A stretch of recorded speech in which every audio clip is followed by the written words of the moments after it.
Raja Yoga by Swami Vivekananda, issued by Preface Press somewhere beyond the Tenarian Hills, i.e. Leeds, England, August 2003 EV. Revised and corrected November 2003. This work is in the public domain. This is a private audiobook recording read by Hiromi Nishizawa. Each soul is potentially divine. The goal is to manifest this divine within by controlling nature, external and eternal. Each soul is potentially divine. The goal is to manifest this divine within by controlling nature, external and internal. Do this either by work or worship, or psychic control, or philosophy, by one or more, or all of these, and be free. This is the whole of religion. Doctrines or dogmas or rituals or books or temples or forms are but secondary details. Preface. Since the dawn of history, various extraordinary phenomena have been recorded as happening amongst human beings. Witnesses are not wanting in modern times to attest the fact of such events, even in societies living under the full blaze of modern science. The vast mass of such evidence is unreliable, as coming from ignorant, superstitious, or fraudulent persons. In many instances, the so-called miracles are imitations. But what do they imitate? Is it not the sign of a candid and scientific mind to throw overboard anything without proper investigation? Surface scientists, unable to explain the various extraordinary mental phenomena, strive to ignore their very existence. They are, therefore, more culpable than those who think that their prayers are answered by a being or beings above the clouds, or than those who believe that their petitions will make such beings change the course of the universe. The latter have the excuse of ignorance, or at least of a false system of education in their childhood, which has taught them to depend upon such beings for help, and this dependence has now become a part of their degenerate nature. The former have no such excuse. For thousands of years, such phenomena have been investigated, studied, and generalized. The whole ground of the religious faculty of man has been analyzed, and the practical result is the science of Raja Yoga. Raja Yoga does not, after the unpardonable manner of some modern scientists, deny the existence of facts which are very difficult to explain. On the other hand, it gently, yet in no uncertain terms, tells the superstitious that miracles and answers to prayers and powers of faith, though true as facts, are not rendered comprehensible through the superstitious explanation of attributing them to the agency of a being or beings above the clouds. It declares to mankind that each being is only a conduit for the infinite ocean of knowledge and power that lies behind. It teaches that desires and wants are in man, that the power of supply is also in man, and that wherever and whenever a desire, a want, a prayer has been fulfilled, it was out of this infinite magazine that the supply came, and not from any supernatural being. The idea of supernatural beings may rouse to a certain extent the power of action in man, but it also brings spiritual decay. It brings dependence, it brings fear, it brings superstition. It degenerates into a horrible belief in the natural weakness of man. There is no supernatural, says the yogi, but there are in nature gross manifestations and subtle manifestations. The subtle are the causes, the gross the effects. The gross can be easily perceived by the senses, not so the subtle. The practice of Raja Yoga will lead to the acquisition of the more subtle perceptions. All the orthodox systems of Indian philosophy have one goal in view, the liberation of the soul through perfection. The method is by yoga. The word yoga covers an immense ground, but both the Sankhya and the Vedantist schools point to yoga in some form or other. The subject of the first lectures in the present book is that form of yoga known as Raja Yoga. The aphorisms of Patanjali are the highest authority and textbook on Raja Yoga. The other philosophers, though occasionally differing from Patanjali in some philosophical aspect, have, as a rule, acceded to his method of practice a decided consent. The first part of this book is comprised of several lectures to classes delivered by the present writer in New York. The second part is a rather free translation of the aphorisms, sutras of Patanjali, with a running commentary. Effort has been made to avoid technicalities as far as possible and to keep the free and easy style of conversation. In the first part, some simple and specific directions are given for the student who wants to practice, but all such are especially and earnestly reminded that, with few exceptions, yoga can only be safely learned by direct contact with a teacher. If these conversations succeed in awakening a desire for further information on the subject, the teacher will not be wanting. The system of Patanjali is based upon the system of the Sankhyas, the points of difference being very few. The two most important differences are, first, that Patanjali admits a personal God in the form of a first teacher, while the only God the Sankhyas admit is a nearly perfect being, temporarily in charge of a cycle. Second, the yogis hold the mind to be equally all-pervading with the soul, or Purusha, and the Sankhyas do not. The author. Chapter 1. Introductory. All our knowledge is based upon experience.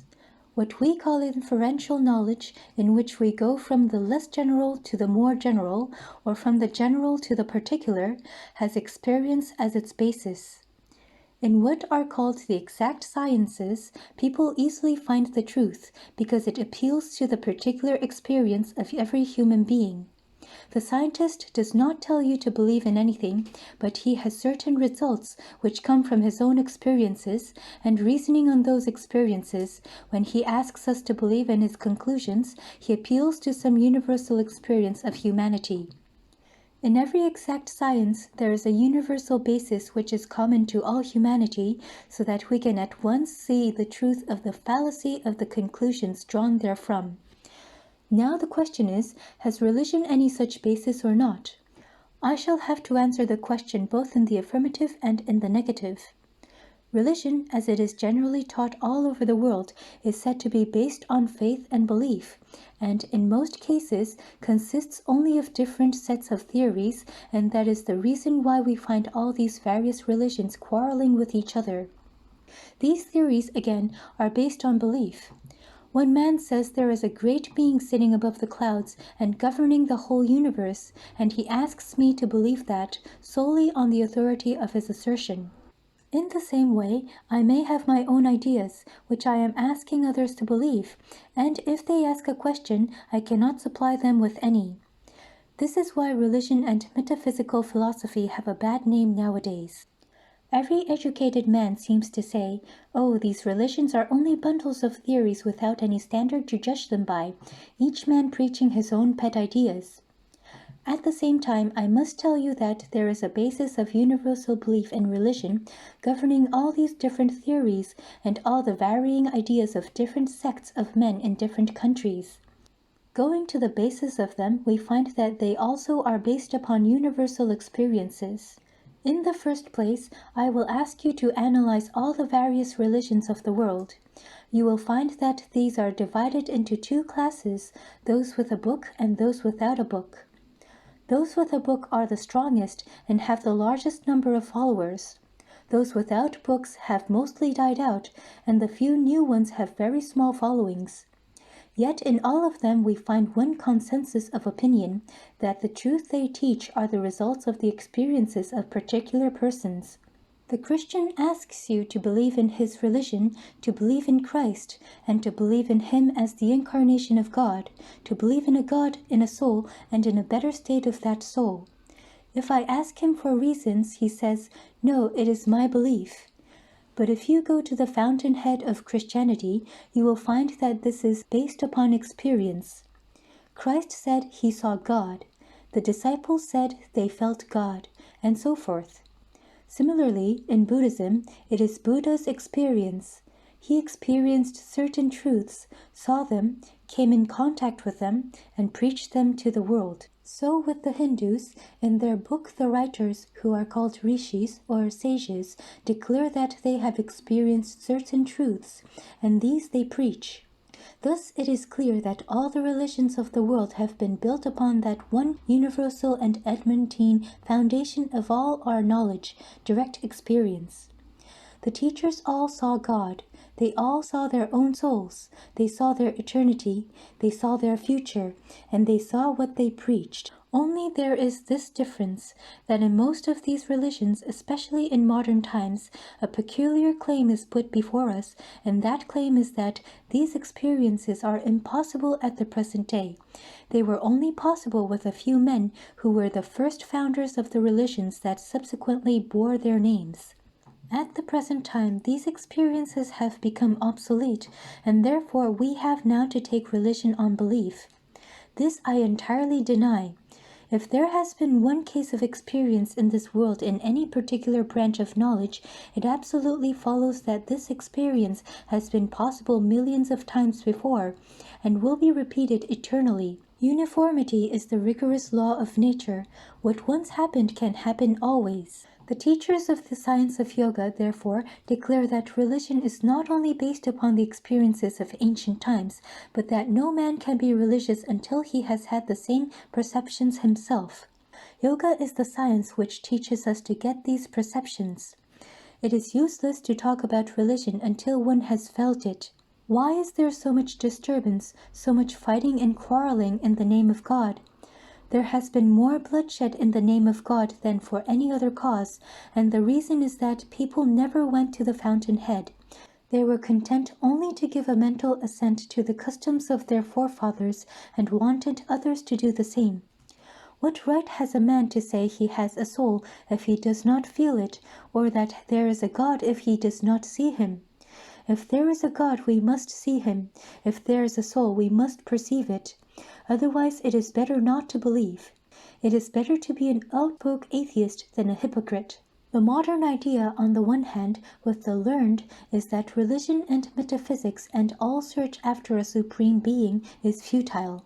On the one hand, with the semi-educated, the idea seems to be that these things really have no basis. On the other hand, with the semi-educated, the idea seems to be that these things really have no basis, that their only value consists in the fact that they are strong motive powers for doing good to the world.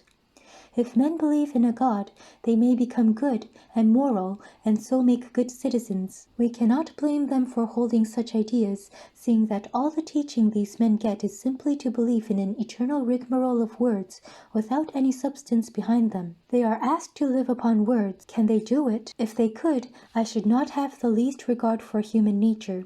Man wants truth, wants to experience truth for himself, to grasp it, to realize it, to feel it within his heart of hearts. Then alone, declare the Vedas, will all doubts vanish, all darkness be scattered, and all crookedness be made straight. Ye children of immortality, even those who live in the high sphere, the way is found.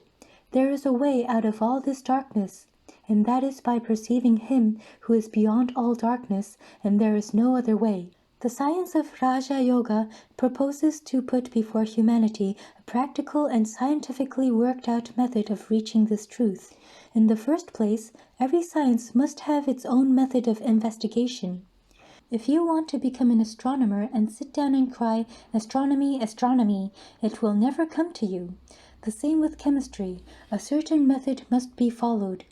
You must go to the laboratory, take the different substances, mix them up, compound them, experiment with them, and out of that will come a knowledge of chemistry.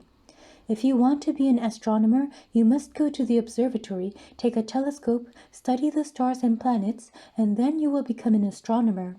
Each science must have its own methods. I could preach you thousands of sermons, but they would not make you religious until you first practiced the method.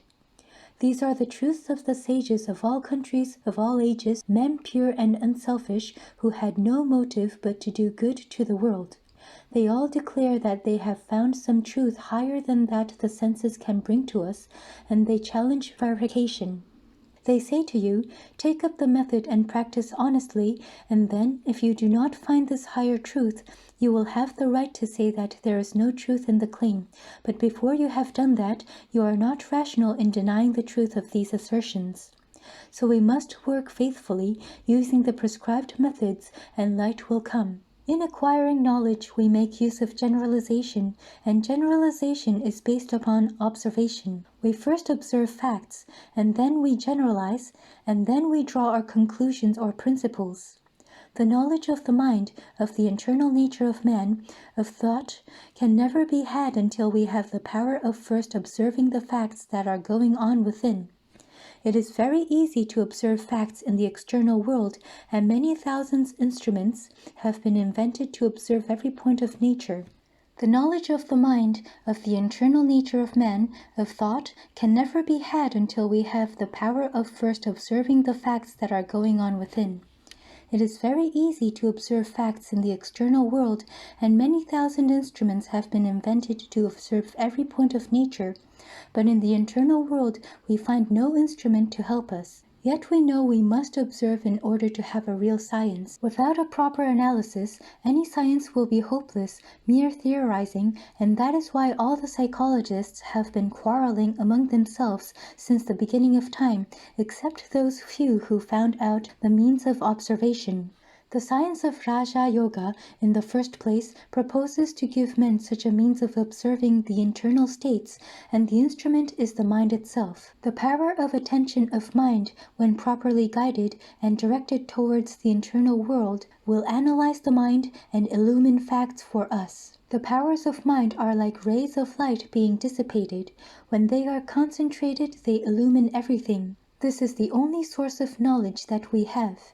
Everyone is using it, both in the external and in the internal world, to turn the mind, as it were, inside, stop it from going outside, and then to concentrate all its powers and throw them upon the mind itself, in order that it may know its own nature, analyze itself, is very hard work. Yet threat is the only way to anything which will be a scientific approach to the subject. What is the use of such knowledge? In the first place, knowledge itself is the highest reward of knowledge, and in the second place, there is also unity in it. It will take away our misery. When, by analyzing his own mind, man comes face to face, as it were, with something which is never destroyed, something which is, by its own nature, eternally pure and perfect, he will no more be miserable, no more unhappy. All misery comes from fear, from unsatisfied desire. Man will find that he never dies, and then he will have no more fear of death. When he knows that he is perfect, he will have no more vain desires, and both these causes being absent, there will be no more misery. There will be perfect bliss, even while in his body. There is only one method by which to attain this knowledge, that which is called concentration. The chemist in his laboratory concentrates all the energies of his mind into one focus and throws them out upon the materials he is analyzing, and so finds out their secret. The astronomer concentrates all the energies of his mind and projects them through his telescope upon the skies, and the stars, the sun, and the moon give up their secrets to him. The more I can concentrate my thoughts on the matter on which I am talking to you, the more light I can throw upon it. You are listening to me, and the more you concentrate your thoughts, the more clearly you will grasp what I have to say. How has all this knowledge in the world been gained but by the concentration of the powers of the mind? Nature is ready to give up her secrets if we only know how to knock, to give her the necessary blow, and the strength and force of the blow will come through concentration. There is no limit to the power of the human mind. The more concentrated it is, the more power is brought to bear on one point, and that is the secret. It is easier to concentrate the mind on external things. The mind naturally goes outwards. But in the case of religion, or psychology, or metaphysics, the subject and object are one. The object is internal, the mind itself is the object, and it is necessary to study the mind itself. Mind studying mind. We know there is the power of the mind called reflective. I am talking to you, at the same time I am standing outside, as it were, a second person, and knowing and hearing what I am talking. You work and think at the same time, another portion of your mind stands by and sees what you are thinking. The powers of the mind should be concentrated and turned back upon itself, and as the darkest places reveal their secrets before the penetrating rays of the sun, so will this concentrated mind penetrate its own innermost secrets. Thus will we come to the basis of belief, the real genuine religion. We will perceive for ourselves whether we have souls, whether life is of 5 minutes or of eternity, whether there is a God in the universe or none. It will all be revealed to us. This is what Raja Yoga proposes to teach.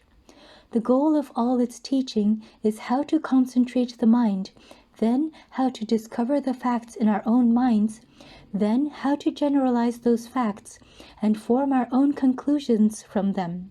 It therefore never asks the question what our religion is, whether we are deists or atheists, whether Christians, Jews, or Buddhists. We are human beings. That is sufficient. Every human being has the right and power to seek for religion. Every human being has the right to ask the reason why and to have his question answered by himself if he only takes the trouble. So far, then, we see that in the study of this Raja Yoga, no faith or belief is necessary. Believe nothing until you find it out for yourself. That is what it teaches us. Truth requires no prop to make it stand.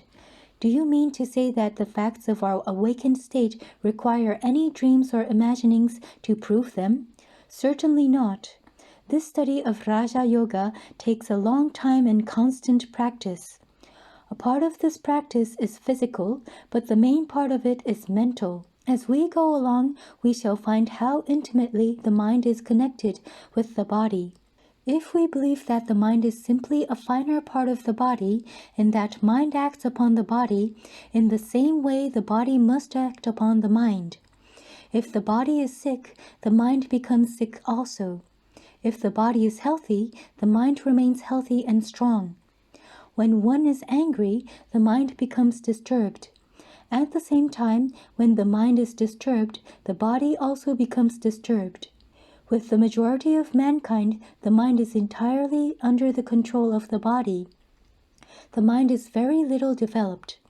The vast majority of humanity, if you will kindly excuse me, is very little removed from the animals. Not only that, but in many instances, the power of control is very little higher than that of the lower animals. We have very little command of our minds. Therefore, to bring that command about, to get that control over body and mind, we must take certain physical helps, and when the body is sufficiently controlled, we can attempt the manipulation of the mind. By manipulation of the mind, we shall be able to bring it under our control, make it work as we like, and compel it to concentrate its powers as we desire. According to the Raja Yogi, all this external world is but the gross form of the internal, or subtle. The finer is always the cause, and the grosser the effect. So the external world is the effect, and the internal the cause. In the same way, external forces are simply the grosser parts, of which the internal forces are the finer. One who has discovered and learned how to manipulate the internal forces will get the whole of nature under his control. The yogi proposes to himself no less a task than to master the whole universe, to control the whole of nature. He wants to arrive at the point where what we call nature's laws will have no influence over him, where he will be able to get beyond them all. He will be master of the whole of nature, internal and external. The progress and civilization of the human race is simply controlling this nature. Various races differ in their processes. Some say that by controlling internal nature, we control everything. Some that by controlling external nature, we control everything. Carried to the extreme, both are right, because there is neither internal nor external. It is a fictitious limitation, just as the physician, when he pushes his knowledge to its limits, finds its melting away into metaphysics, so the metaphysician will find that what he calls mind and matter are but apparent distinctions which will have to vanish forever. People who wanted to practice it were either burned or killed as witches and sorcerers, and in India, for various reasons, it fell into the hands of persons who destroyed 90% of the knowledge, and of that portion which remained tried to make a great secret. In modern times, many so-called teachers have arisen worse than those of India, because the latter knew something, while these modern exponents do not. Anything that is secret or mysterious in these systems of yoga should be at once rejected. The best guide in life is strength. In religion, as in everything else, discard everything that weakens you, have nothing to do with it. All mystery-mongering weakens the human brain.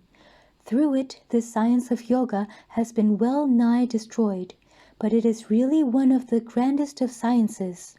From the time that it was discovered, more than 4,000 years ago, it was perfectly delineated and formulated and preached in India, and it is a striking fact that the more modern the commentator, the greater the mistakes he makes. The more ancient the writer on it, the more rational he is. Thus it fell into the hands of a few persons who made it a secret, instead of letting the full blaze of daylight and reason fall upon it, and they did so that they might have the powers to themselves. In the first place, there is no mystery in what I preach. What little I know I will tell you. So far as I can reason it out, I will do so, but what I do not know I will simply tell you that it is what the books say. It is wrong to blindly believe. You must exercise your own reason and judgment. You must practice and see whether things happen or not. Just as you would take up any other science of a material nature, exactly in the same manner you should take up this science for study. There is neither mystery nor danger in it. So far as it is true, it ought to be preached in the public streets, in the broad daylight. Any attempt to mystify these things is productive of great danger. Before proceeding further, I will state to you a little of Sankhya philosophy, on which the whole of Raja Yoga is based. According to this philosophy, perception comes through instruments, e.g., the eyes. The eyes carry it to the organs to the mind to the determinative faculty. From this, the Purusha, the soul, receives it, and gives the order back, as it were, and so on through all these stages. In this way, sensations are received. With the exception of the Purusha, all of these are material, but the mind is of much finer material than the external instruments. That material of which the mind is composed becomes grosser and becomes what is called the tanmatras. It becomes still grosser and forms the external material. That is the psychology of the Sankhya. So that between the intellect and the grosser matter outside, there is only a difference in degree. The Purusha is the only thing which is immaterial. Mind is an instrument in the hands of the soul, as it were, through which the soul catches external objects. This mind is constantly changing and vacillating, and it can either attach itself to several organs, or to one, or to none. For instance, if I hear the clock with a great attention, I will not, perhaps, see anything, although my eyes may be open, showing that the mind was not attached to the seeing organ, although it was to the hearing organ. And the mind, in the same way, can be attached to all the organs simultaneously. This mind has the reflexive power of looking back into its own depths. This reflexive power is what the yogi wants to attain. By concentrating the powers of the mind and turning them inward, he seeks to know what is happening inside. There is in this no question of mere belief. It is the analysis of certain philosophers. Modern psychologists tell you that the eyes are not the organs of vision, but that the organs are in the nerve center in the brain, and so with all the senses.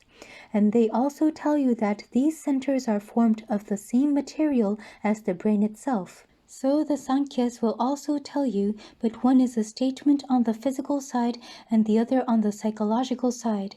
Yet both are the same. Beyond this we have to demonstrate. We shall perceive how the sensation is traveling, and how the mind is receiving it, how it is going to the determinative faculty, and how this gives it to the Purusha. As each science requires certain preparations, as each science has its own method, until we follow that method, we can never understand that science. So in Raja Yoga. You see the elephants, huge animals, but calm and gentle. And if you go towards the cages of the lions and tigers, you will find them restless, showing how much difference has been produced by food. All the forces that are working in this body have been produced out of food. We see that every day. If you begin to fast, first your body will get weak, the physical force will suffer. Then, after a few days, the mental force will suffer also. First, memory will fail. Then comes a point when you are not able to think, much less to pursue any course of reasoning. We have, therefore, to take care what sort of food we eat at the beginning, and when we have got strength enough, when our practice is well advanced, we need not to be so careful in this respect. While the plant is growing, it must be hedged round, lest it be injured, but when it becomes a tree, the hedges are taken away. It is strong enough to withstand all assaults. A yogi must avoid the two extremes of luxury and austerity. He must not fast, nor torture his flesh. He who does so, says the Gita, cannot be a yogi. He who keeps awake, he who sleeps much, he who works too much, he who does no work, none. Chapter 2. The First Steps. Raja Yoga is divided into 8 steps. The first is Yama, non-killing, truthfulness, non-stealing, continence, and non-receiving of any gifts. Next is Niyama, cleanliness, contentment, mortification, study, and self-surrender to God. Then comes Asana, or posture, Pranayama, or controlling the vital forces of the body, Pratyahara, or making the mind introspective, Dharana, or concentration, Dhyana, or meditation, and Samadhi, or superconsciousness. The Yama and Niyama, as we see, are moral trainings. Without these as the basis, no practice of yoga will succeed. As these practices become established, the yogi will begin to realize the fruits of his practice. Without these, it will never bear fruit. A yogi must not think of injuring anyone through thought, word, or deed, and this applies not only to men, but to all animals. Mercy shall not be for men alone, but shall go beyond and embrace the whole world. The next step is asana, posture. A series of exercises, physical and mental, is to be gone through every day until certain higher states are reached. Therefore, it is quite necessary that we should find a posture in which we can remain long. That posture which is easiest for each one is the posture to use. For one man, it may be very easy to think in a certain posture, but this may be very difficult for another. We will find later on that in the study of these psychological matters, there will be a good deal of action going on in the body. We will find later on that in the study of these psychological matters, there will be a good deal of action going on in the body. Nerve currents will have to be displaced and given a new channel. New sorts of vibrations will begin, the whole constitutions will be remodeled, as it were. But the main part of the action will lie along the spinal column, so that the one thing necessary for the posture is to hold the spinal column free, sitting erect, holding the 3 parts, the chest, neck, and head, in a straight line. Let the whole weight of the body be supported by the ribs, and then you have an easy, natural posture with the spine straight. You will naturally see that you cannot think very high thoughts with the chest in. The portion of the yoga is a little similar to the Hatha Yoga, which deals entirely with the physical body. The aim of the latter is to make the physical body very strong. We have nothing to do with that here, because the practices are very difficult and cannot be learned in a day, and, after all, do not lead to any spiritual growth. Many of these practices you will find in Del Sarte and other teachers, such as placing the body in different postures, but the object in these is physical, not psychological. There is not one muscle in the body over which a man cannot establish a perfect control. The heart can be made to stop or go on at his bidding, and in the same way, each part of the organism can be made to work at his bidding. The result of this part of yoga is to make men live long. Health is the chief idea, the one goal of the Hatha Yogi. He is determined not to fall sick, and he never does. He lives long. 100 years is nothing to him. He is quite young and fresh when he is 150, without one hair turned gray. But that is all. A banyan tree lives sometimes 5,000 years, but it is a banyan tree and nothing more. So if a man lives long, he is only a healthy animal. 1 or 2 ordinary lessons of the Hatha Yogis are very useful. For instance, some of you will find it a good thing for headaches to drink cold water through the nose as soon as you get up. The whole day your brain will be nice and cool, and you will never catch cold. It is very easy to do. Put your nose into the water and make a pump action in the throat. After one has learned to have a firm erect seat, he has to perform, according to certain schools, a practice called the purifying of the nerves.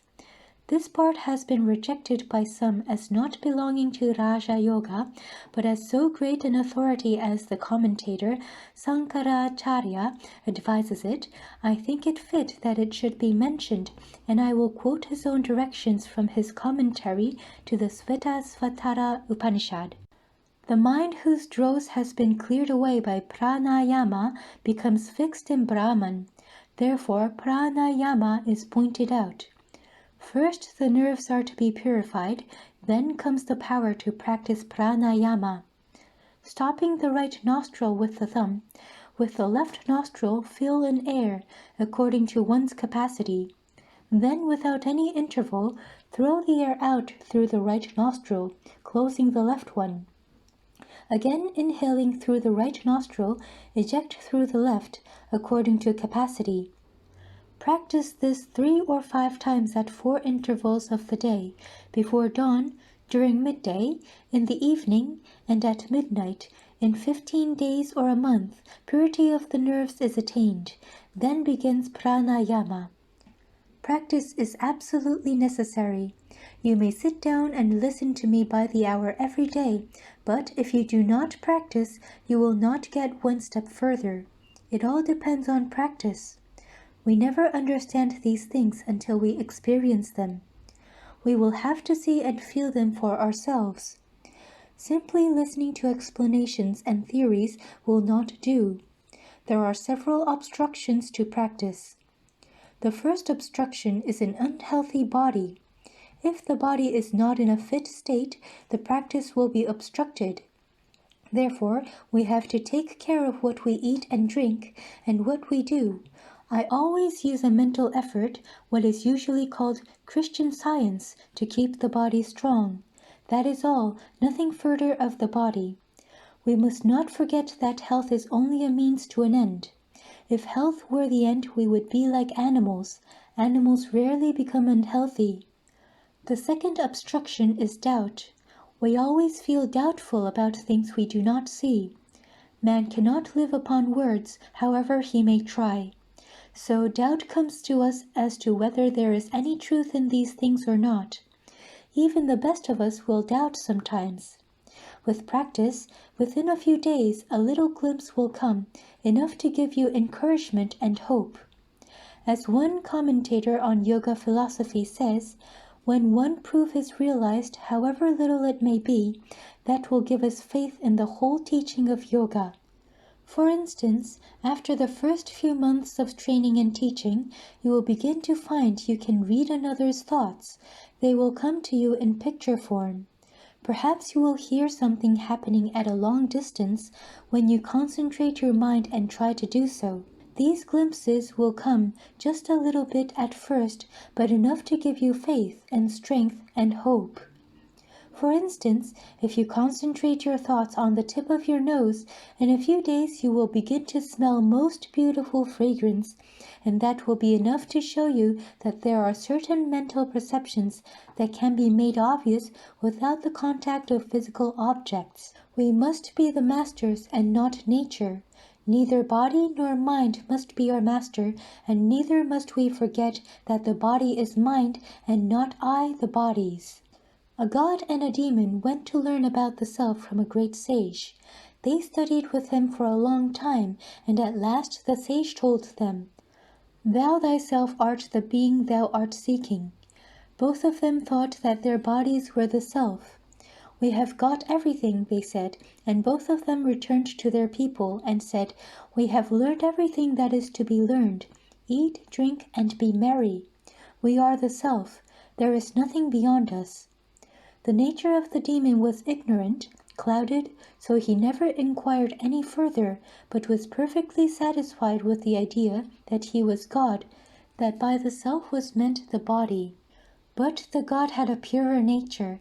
He at first committed the mistake of thinking, "I, this body, am Brahman, so keep it strong and in health, and well dressed, and give it all sorts of bodily enjoyments." But in a few days he found out that this could not be the meaning of the sage, their master. There must be something higher. So he came back and said, "Sir, did you teach me that this body is the self? If so, I see all bodies die. The self cannot die." The sage said, "Find it out. Thou art that." Then the god thought that the vital forces which work the body were what the sage meant. But after a time he found that if he ate, these vital forces remained strong, but if he starved, they became weak. The god then went back to the sage and said, "Sir, do you mean that the vital forces are the self?" The sage said, "Find out for yourself. Thou art that." The god returned once more and thought that it was the mind. Perhaps that is the self. But in a few days he reflected that thoughts are so various, now good, now bad. The mind is too changeable to be the self. He went back to the sage and said, "Sir, I do not think that the mind is the self. Did you mean that?" "No," replied the sage. "Thou art that. Find out for yourself." The god went back and at last found that he was the self, beyond all thought. One, without birth or death, whom the sword cannot pierce, or the fire burn, whom the air cannot dry, or the water melt, the beginningless and birthless, the immovable, the intangible, the omniscient, the omnipotent being, in that it was neither the body nor the mind, but beyond them all. So he was satisfied, but the poor demon did not get the truth, owing to his fondness for the body. This world has a good many of these demoniac natures, but there are some gods too. If one purpose to teach any science to increase the power of sense of enjoyment, he finds multitudes ready for it. If one undertake to show mankind the supreme goal, they care nothing for it. Very few have the power to grasp the highest, fewer still the patience to attain to it, but a few also know that if the body be kept for 1,000 years, the result will be the same in the end. When the forces that hold it together go away, the body must fall. No man was ever born who could stop his body one moment from changing. Body is the name of a series of changes. As in a river, the masses of water are changing before you every moment, and new masses are coming, yet taking similar form, so is it with this body. Yet the body must be kept strong and healthy. It is the best instrument we have. This human body is the greatest body in the universe, and a human being the greatest being. Man is higher than all animals, than all angels. None is greater than man. Even the devas will have to come down again and attain to salvation through a human body. Man alone attains to perfection, not even the devas. According to the Jews and Mohammedans, God created man after creating the angels and everything else. And after creating man, he asked the angels to come and salute him, and all did except Iblis. So God cursed him, and he became Satan. Behind this allegory is the great truth that this human birth is the greatest birth we can have. The lower creation, the animal, is dull and manufactured mostly out of tamas. Animals cannot have any high thoughts, nor can the angels or devas attain to direct freedom without human birth. In human society, in the same way, too much wealth or too much poverty is a great impediment to the higher development of the soul. It is from the middle classes that the great ones of the world come. Here the forces are very equally adjusted and balanced. Returning to our subject, we come next to pranayama, controlling the breathing. What has that to do with concentrating the powers of the mind? Breath is like the flywheel of this machine. In a big engine, you find the flywheel first moving, and that motion is conveyed to finer and finer machinery until the most delicate and finest mechanism in the machine is in motion in accordance. This breath is that flywheel, supplying and regulating the motive power to everything in this body. There was once a minister to a great king. He fell into disgrace, and the king as a punishment ordered him to be shut up in the top of a very high tower. This was done, and the minister was left there to perish. He had a faithful wife, however, and at night she came to the tower and called to her husband at the top to know what she could do to help him. He told her to return to the tower the following night and bring with her a long rope, a stout twine, a packed thread, a silken thread, a beetle, and a little honey.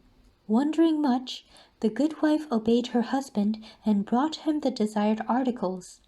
The husband directed her to attach the silken thread firmly to the beetle, then to smear his horns with a drop of honey, and to set him free on the wall of the tower, with his head pointing upwards.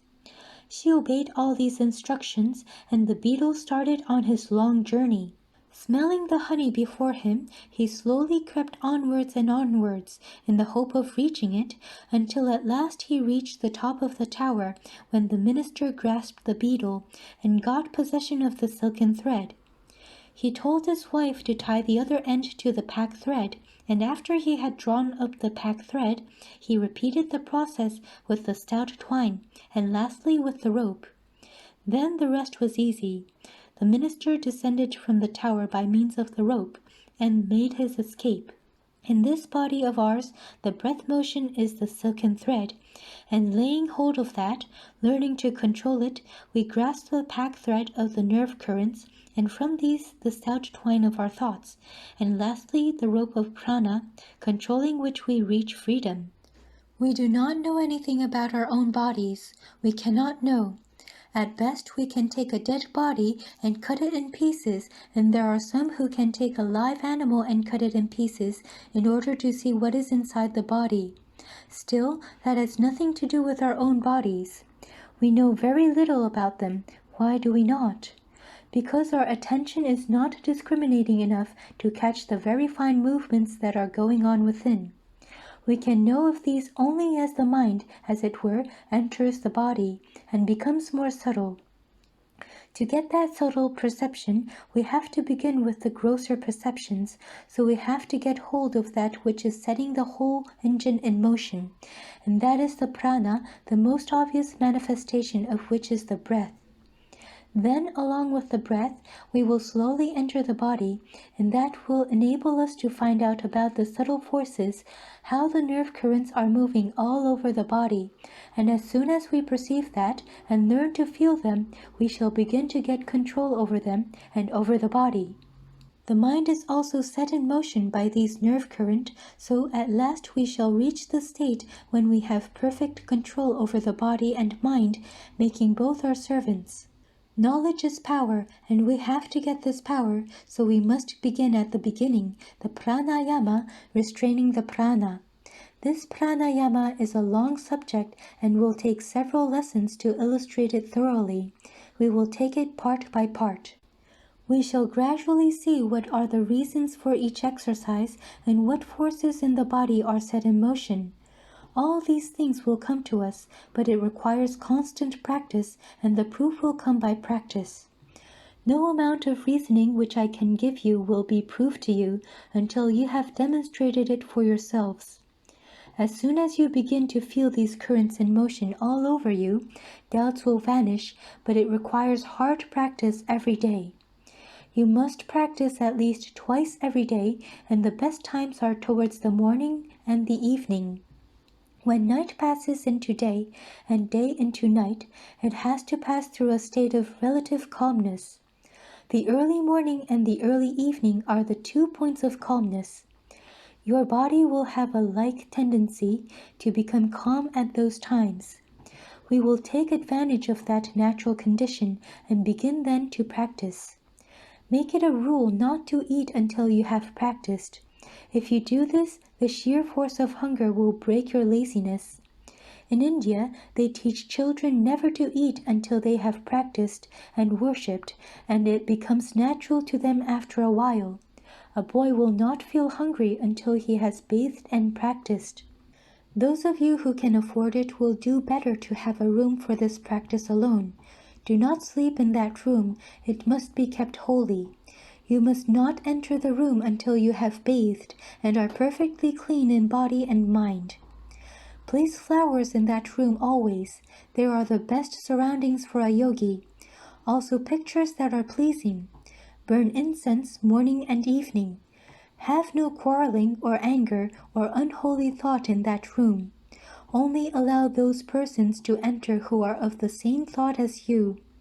Then by and there will be an atmosphere of holiness in the room, and when you are miserable, sorrowful, doubtful, or your mind is disturbed, the very fact of entering that room will make you calmer.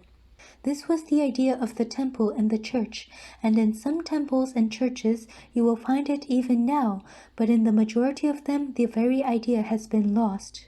The idea is that by keeping holy vibrations there, the place becomes and remains illumined. Those who cannot afford to have a room set apart can practice anywhere they like. Sit in a straight posture, and the first thing to do is to send a current of holy thought to all creation. Mentally repeat, "Let all beings be happy. Let all beings be peaceful. Let all beings be blissful." So do to the east, south, north, and west. The more you do that, the better you will feel yourself. You will find at last the easiest way to make yourselves healthy is to see that others are healthy, and the easiest way to make yourselves happy is to see that others are happy. After doing that, those who believe in God should pray, not for money, not for health, not for heaven. Pray for knowledge and light. Every other prayer is selfish. Then the next thing to do is to think of your own body and see that it is strong and healthy. It is the best instrument you have. Think of it as being as strong as adamant, and that with the help of this body you will cross this ocean of life.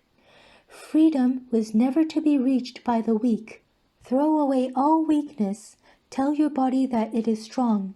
Tell your mind that it is strong, and have unbounded faith and hope in yourself. Chapter 3. Prana. Pranayama is not, as many think, something about the breath. Breath, indeed, has very little to do with it, if anything. Breathing is only one of the many exercises through which we get to the real pranayama. Pranayama means the control of prana. According to the philosophers of India, the whole universe is composed of 2 materials, one of which they call akasha. It is the omnipresent, all-penetrating existence. Everything that has form, everything that is the result of compounds, is evolved out of this akasha. It is the akasha that becomes the air, that becomes the liquids, that becomes the solids.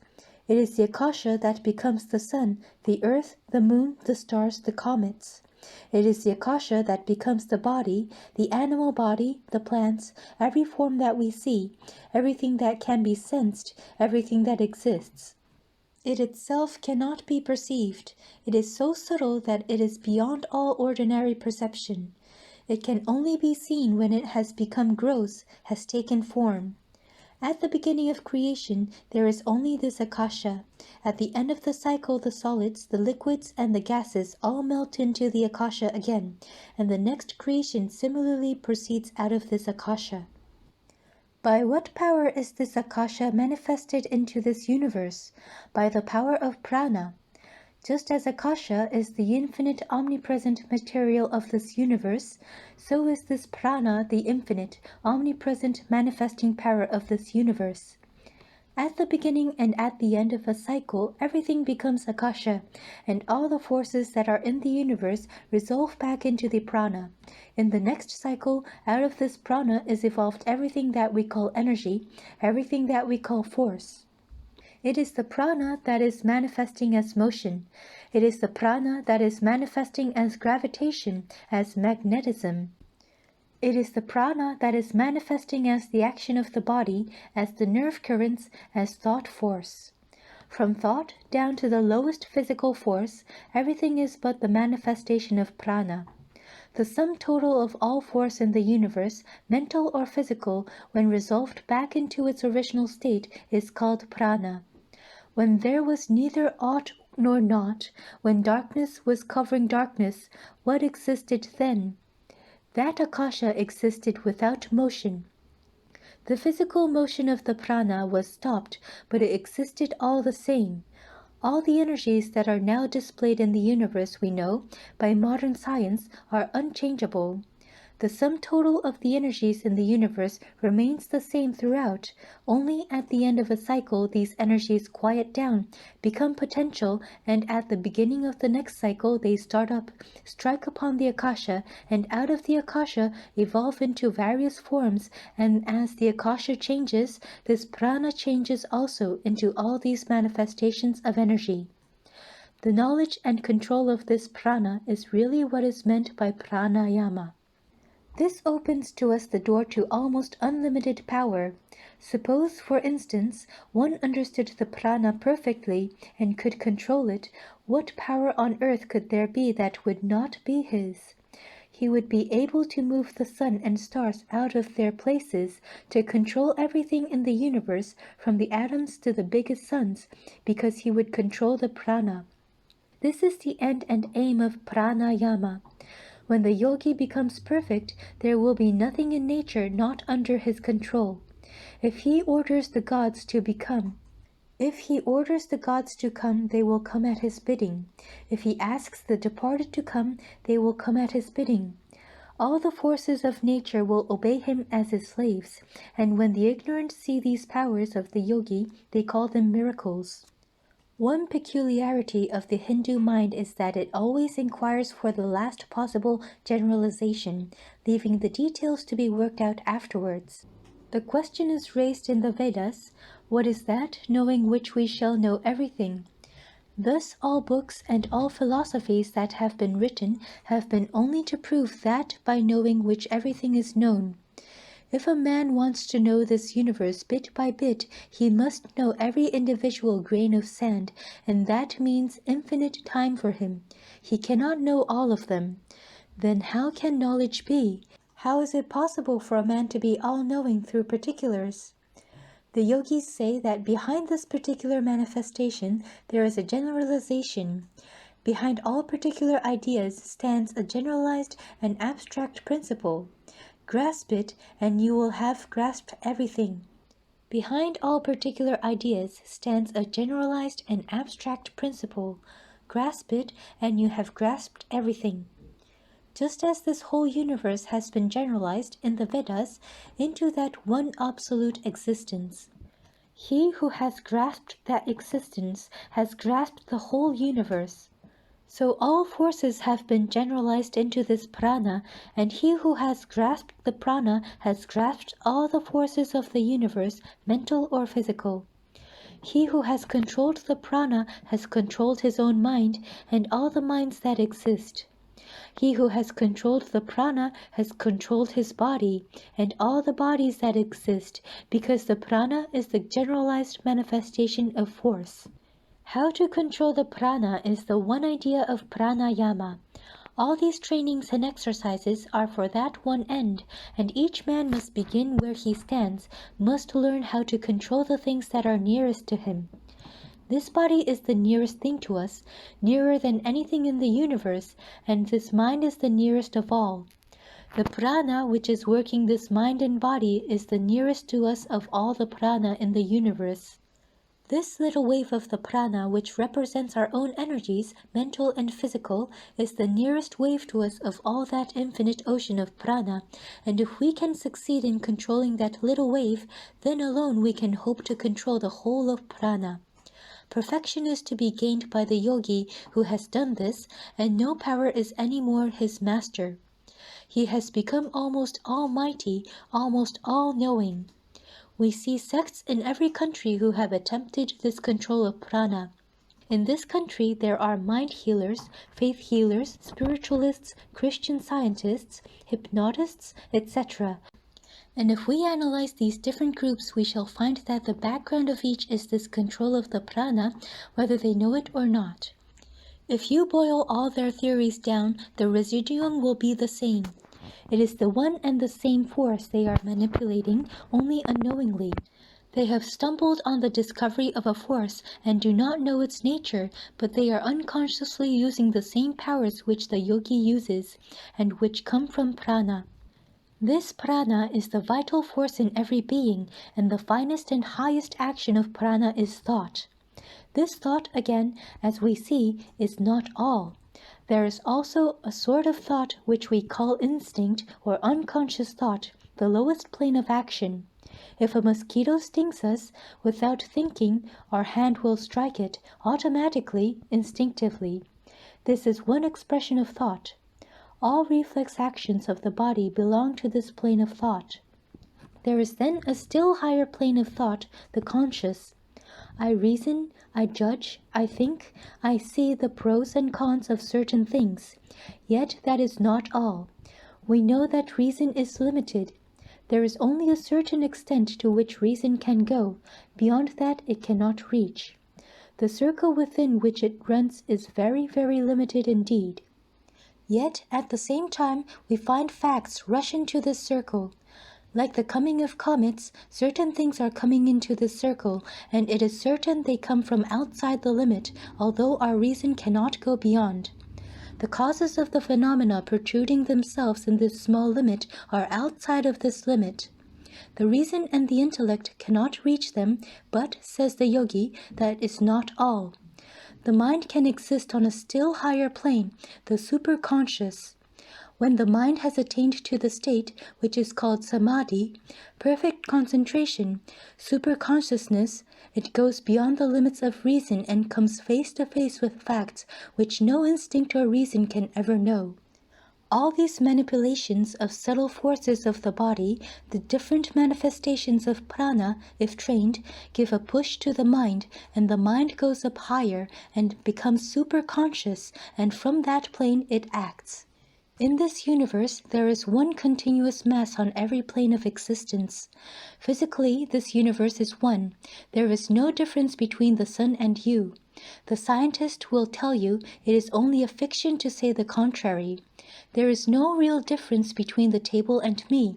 The table is one point in the mass of matter, and I another point. Each form represents, as it were, one whirlpool in the infinite ocean of matter, and these are not constant. Just as in a rushing stream there may be millions of whirlpools, and the water in each of these whirlpools is fresh every moment, turning round and round for a few seconds, and then passing out at the other end, so this whole universe is one constantly changing mass of matter, in which we are little whirlpools. A mass of matter enters them, goes round and round, and turns for a few years into the body of a man, becomes changed, and gets whirled out in the form of, maybe, an animal from that it rushes round to get, after a few years, into another whirlpool called a lump of mineral. It is a constant change. Not one body is constant. There is no such thing as my body or your body except in words. It is one huge mass of matter. One point is called moon, another sun, another a man, another the earth, another a plant, another a mineral.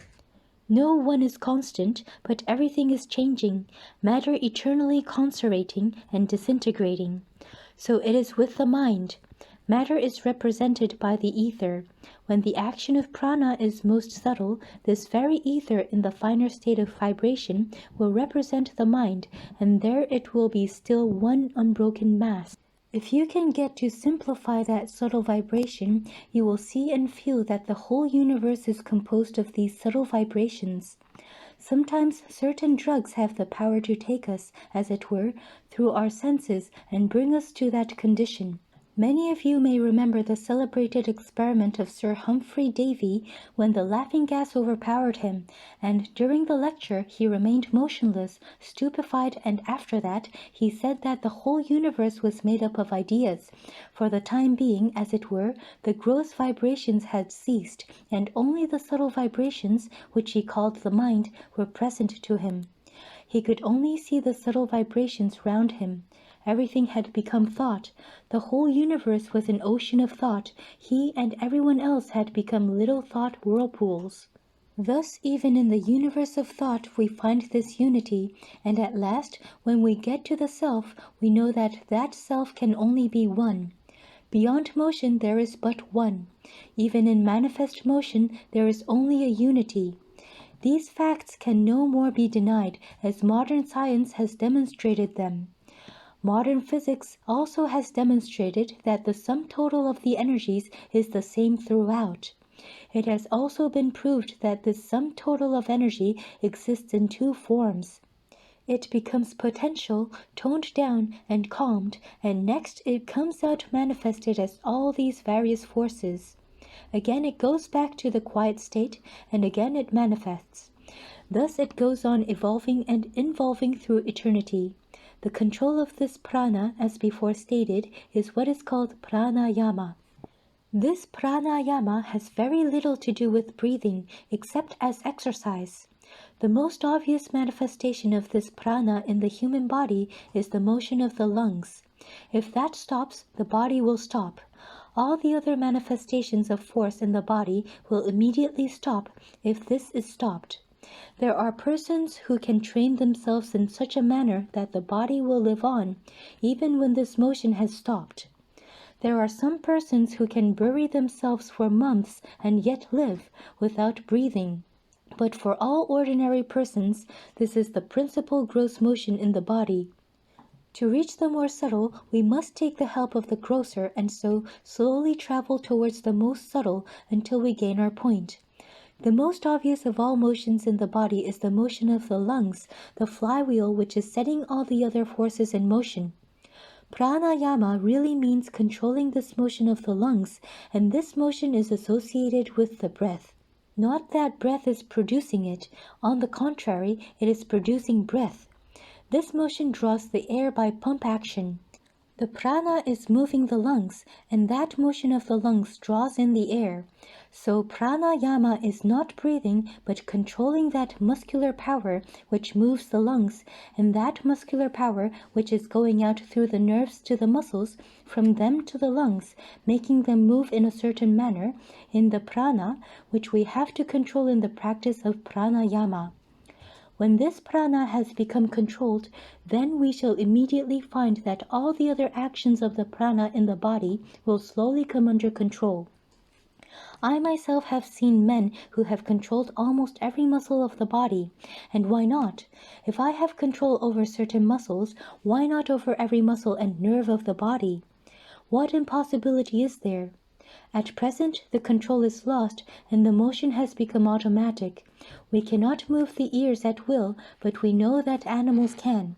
We have not that power because we do not exercise it. This is what is called atavism. Again, we know that motion which has become latent can be brought back to manifestation.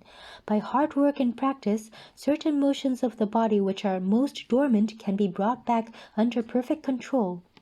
Reasoning in that way, we find there is no impossibility, but on the other hand, every probability that each part of the body can be brought under perfect control. This the yogi does through pranayama.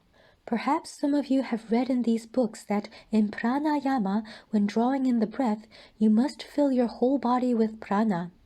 In the English translation, prana is given as breath, and you are inclined to ask how that is to be done.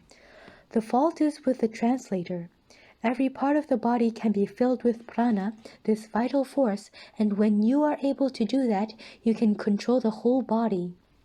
All the sickness and misery felt in the body will be perfectly controlled, and not only so will you be able to control another's body. Everything is infectious in this world, good or bad.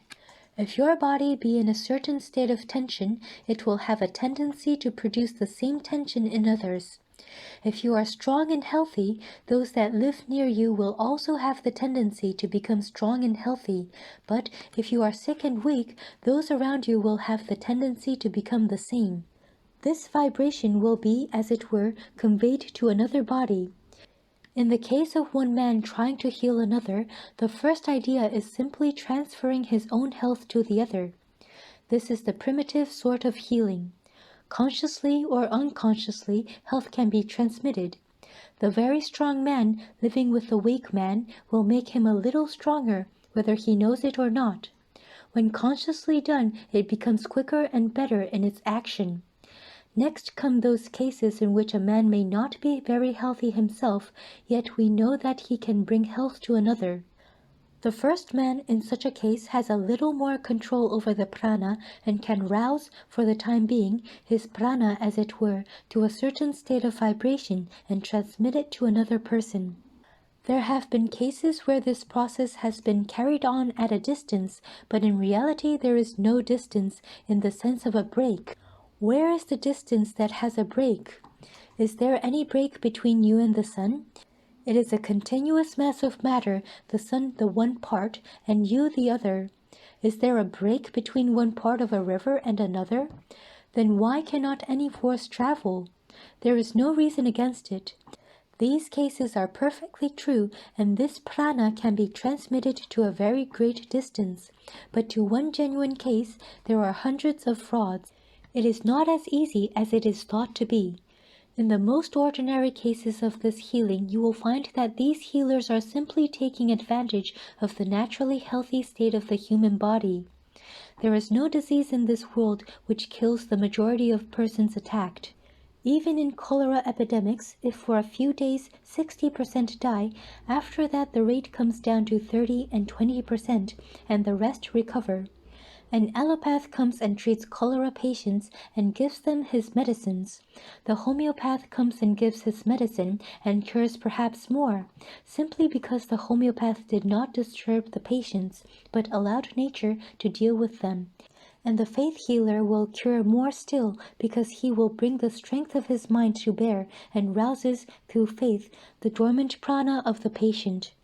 If it were faith that cured in all these cases, these patients also would be cured. It is by this prana that real curing comes. The pure man who has controlled this prana has the power of bringing it into a certain state of vibration, which can be conveyed to others, arousing in them a similar vibration. You see that in everyday actions. I am talking to you. What am I trying to do? I am, so to say, bringing my mind to a certain state of vibration, and the more I succeed in bringing it to that state, the more you will be affected by what I say. All of you know that the day I am more enthusiastic, the more you enjoy the lecture, and when I am less enthusiastic, you feel lack of interest. The gigantic will powers of the world movers, can bring their prana into a high state of vibration, and it is so great and powerful that it catches others in a moment, and thousands are drawn towards them, and half the world thinks as they do. Great prophets of the world had the most wonderful control of this prana, which gave them tremendous willpower. They had brought their prana to the highest state of motion, and this is what gave them power to sway the world. All manifestations of power arise from this control. Men may not know the secret, but this is the one explanation. Sometimes in your own body, the supply of prana gravitates more or less to one part. The balance is disturbed, and when the balance of prana is disturbed, what we call disease is produced. To take away the superfluous prana, or to supply the prana that is wanting, will be curing the disease. That again is pranayama, to learn when there is more or less prana in one part of the body than there should be. The feelings will become so subtle that the mind will feel that there is less prana in the toe or the finger than there should be, and possess the power to supply it. There are among the various functions of pranayama. They have to be learned slowly and gradually, and as you see, the whole scope of Raja Yoga is really to teach the control and direction in different planes of the prana. When a man has concentrated his energies, he masters the prana that is in his body. When a man is meditating, he is also concentrating the prana. In an ocean there are huge waves like mountains, then smaller waves and still smaller, down to little bubbles, but the background of all these is the infinite ocean. The bubble is connected with the infinite ocean at one end, and the huge wave at the other end. So one may be a gigantic man and another a little bubble, but each is connected with that infinite ocean of energy, and this is the common birthright of every animal that exists. Wherever there is life, the storehouse of infinite energy is behind it. Starting from fungus, some very minute microscopic bubble, and all the time drawing from that infinite storehouse of energy, the form is changed slowly and slowly until, in course of time, it becomes a plant, then an animal, then man, ultimately God. This is attained through millions of eons, but what is time? An increase of speed, an increase of struggle, is able to bridge the distance of time. That which naturally takes a long time to accomplish can be shortened by the intensity of the action, says the yogi. A man may go on slowly drawing in this energy from the infinite mass that exists in the universe, and perhaps he will require 100,000 years to become a diva, and then perhaps 500,000 years to become still higher, and perhaps 5 million of years to become perfect. Given rapid growth, the time will be lessened. Why is it not possible, with sufficient effort, to reach this very perfection in 6 months or 6 years? There is no limit.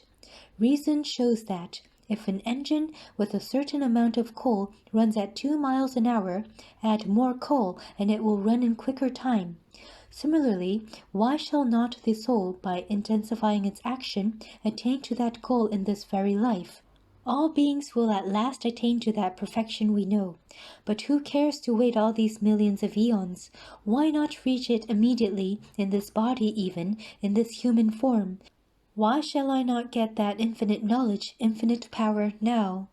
That is the ideal of the yogi. The whole science of yoga is directed to that one end, to teach men how to shorten the time by adding power, how to intensify the power of assimilation, and thereby shorten the time for reaching perfection, instead of slowly advancing from point to point and waiting until the whole human race has come out and become perfect.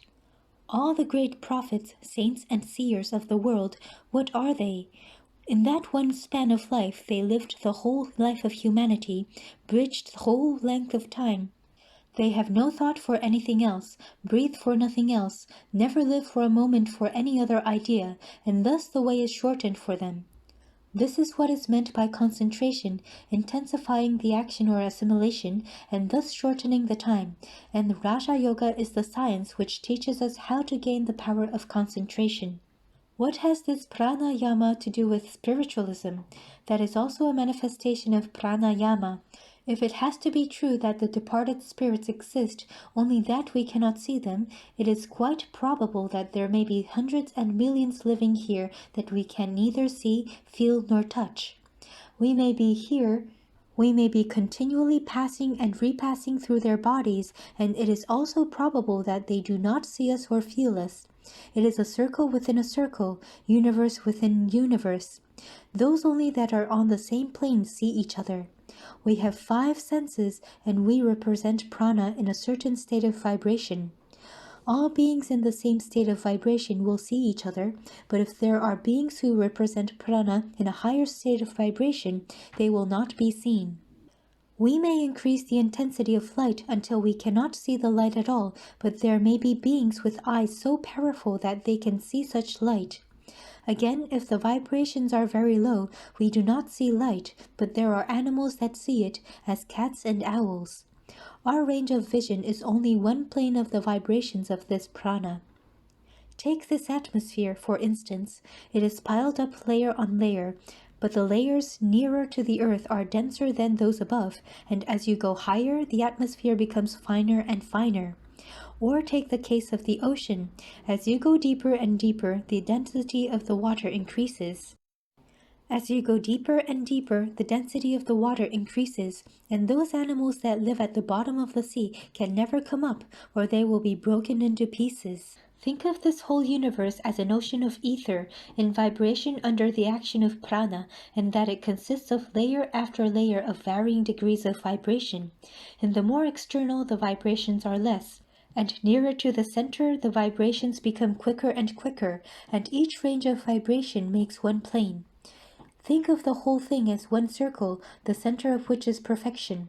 The further you get from the center, the slower the vibrations. Matter is the utmost crust, next comes mind, and spirit is the center. Then suppose these ranges of vision are cut into planes, so many millions of miles one set of vibration, and then so many millions of miles still higher, and so on. It is perfectly certain, then, that those who live on the plane of a certain state of vibration will have the power of recognizing each other, but will not recognize those above or below them. Yet, just as by the telescope and the microscope we can increase the scope of our vision and make higher or lower vibrations recognizable to us, similarly, every man can bring himself to the state of vibration belonging to the next plane, thus enabling himself to see what is going on there. Suppose this room were full of beings whom we do not see. They represent certain vibrations in the prana, and we represent other vibrations. Suppose they represent the quicker, and we the slower. Prana is the material of which they are composed, also of which we are composed. All are parts of the same ocean of prana, only the rate of vibration differs. If I can bring myself to the quicker vibration, this plane will immediately change for me. I shall not see you any more. You vanish and they appear. Some of you, perhaps, know this to be true. All these states of higher vibration, superconscious vibrations of the mind, are grouped in that one word, samadhi, and the lower states of samadhi give us visions of these beings. The highest grade of samadhi is when we see the real thing, when we see the material out of which the whole of these grades of beings are composed, and that lump of clay being known, we know all the clay in the universe. Thus we see that this pranayama includes all that is true of spiritualism even. Similarly, you will find that wherever any sect or body of people is trying to search out anything occult and mystical or hidden, it is really this yoga, this attempt to control the prana. You will find that wherever there is any extraordinary display of power, it is the manifestation of this prana. Even the physical sciences can be included also in pranayama. What moves the steam engine? Prana acting through the steam. What are all the phenomena of electricity and so forth but prana? What is physical science? Pranayama by external means. Prana, manifesting itself as mental power, can only be controlled by mental means. That part of the pranayama which attempts to control the physical manifestations of the prana by physical means is called physical science, and that part which tries to control the manifestations of the prana as mental force by mental means is called Raja Yoga. Chapter 4. The Psychic Prana. According to the yogis, there are two nerve currents in the spinal column called Pingala and Ida, and there is a hollow canal called Sushumna running through the spinal cord. At the lower end of the hollow canal is what the yogis called the lotus of the Kundalini. They describe it as a triangular in form, in which the symbolical language of the yogis, there is a power called the Kundalini coiled up. When that Kundalini awakes, it tries to force a passage through this hollow canal, and as it rises by step, as it were, layer after layer of the mind becomes open. All these different visions and wonderful powers come to the yogi. When it reaches the brain, the yogi is perfectly detached from the body and mind. The soul finds itself free. We know that the spinal cord is composed in a peculiar manner. If we take the figure 8 horizontally, there are two parts, and these two parts are connected in the middle. Suppose you add 8 after 8 piled one on top of the other, that will represent the spinal cord. The left is the Ida and the right the Pingala, and that hollow canal which runs through the center of the spinal cord is the Sushumna. Where the spinal cord ends in some of the lumbar vertebrae, a fine fiber comes down, and the canal is even in that fiber, only much finer. The canal is closed at the lower end, which is situated near what is called the sacral plexus, which, according to modern physiology, is triangular in form. The different plexuses that have their centers in the spinal cord can very well stand for the different lotuses of the yogi. The yogi conceives of several centers, beginning with the Muladhara, the basic, and ending with the Sahasrara, the thousand-petaled lotus in the brain. So if we take these different plexuses as representing these circles, the idea of the yogi can be understood very easily in the language of modern physiology. We know there are two sorts of actions in these nerve currents, one afferent, the other efferent, one sensory and the other motor, one centripetal and the other centrifugal. One carries the sensations to the brain and the other from the brain to the outer body. These vibrations are all connected with the brain in the long run.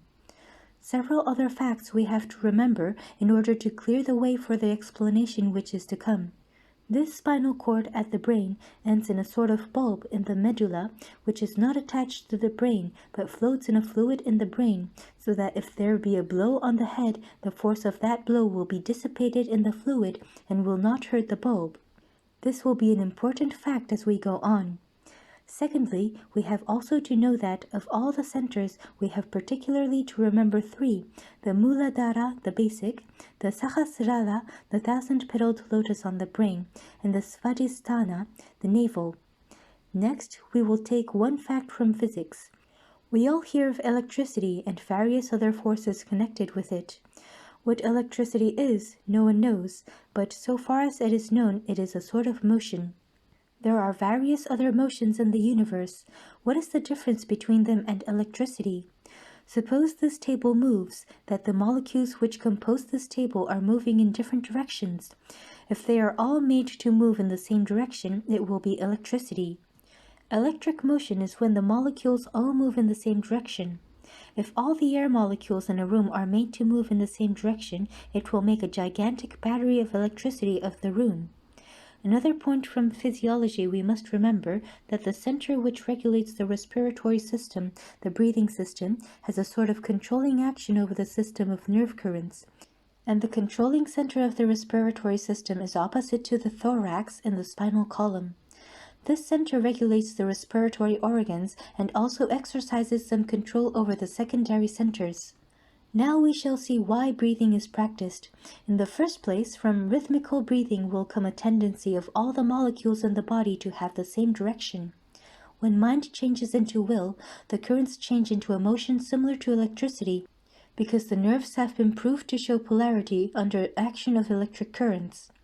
This shows that when the will evolves into the nerve currents, it is changed into something like electricity. When all the motions of the body have become perfectly rhythmical, the body has, as it were, become a gigantic battery of will. This tremendous will is exactly what the yogi wants. This is, therefore, a physiological explanation of the breathing exercise. It tends to bring a rhythmic action in the body and helps us, through the respiratory center, to control the other centers. The aim of pranayama here is to rouse the coiled-up power in the Muladhara called Kundalini.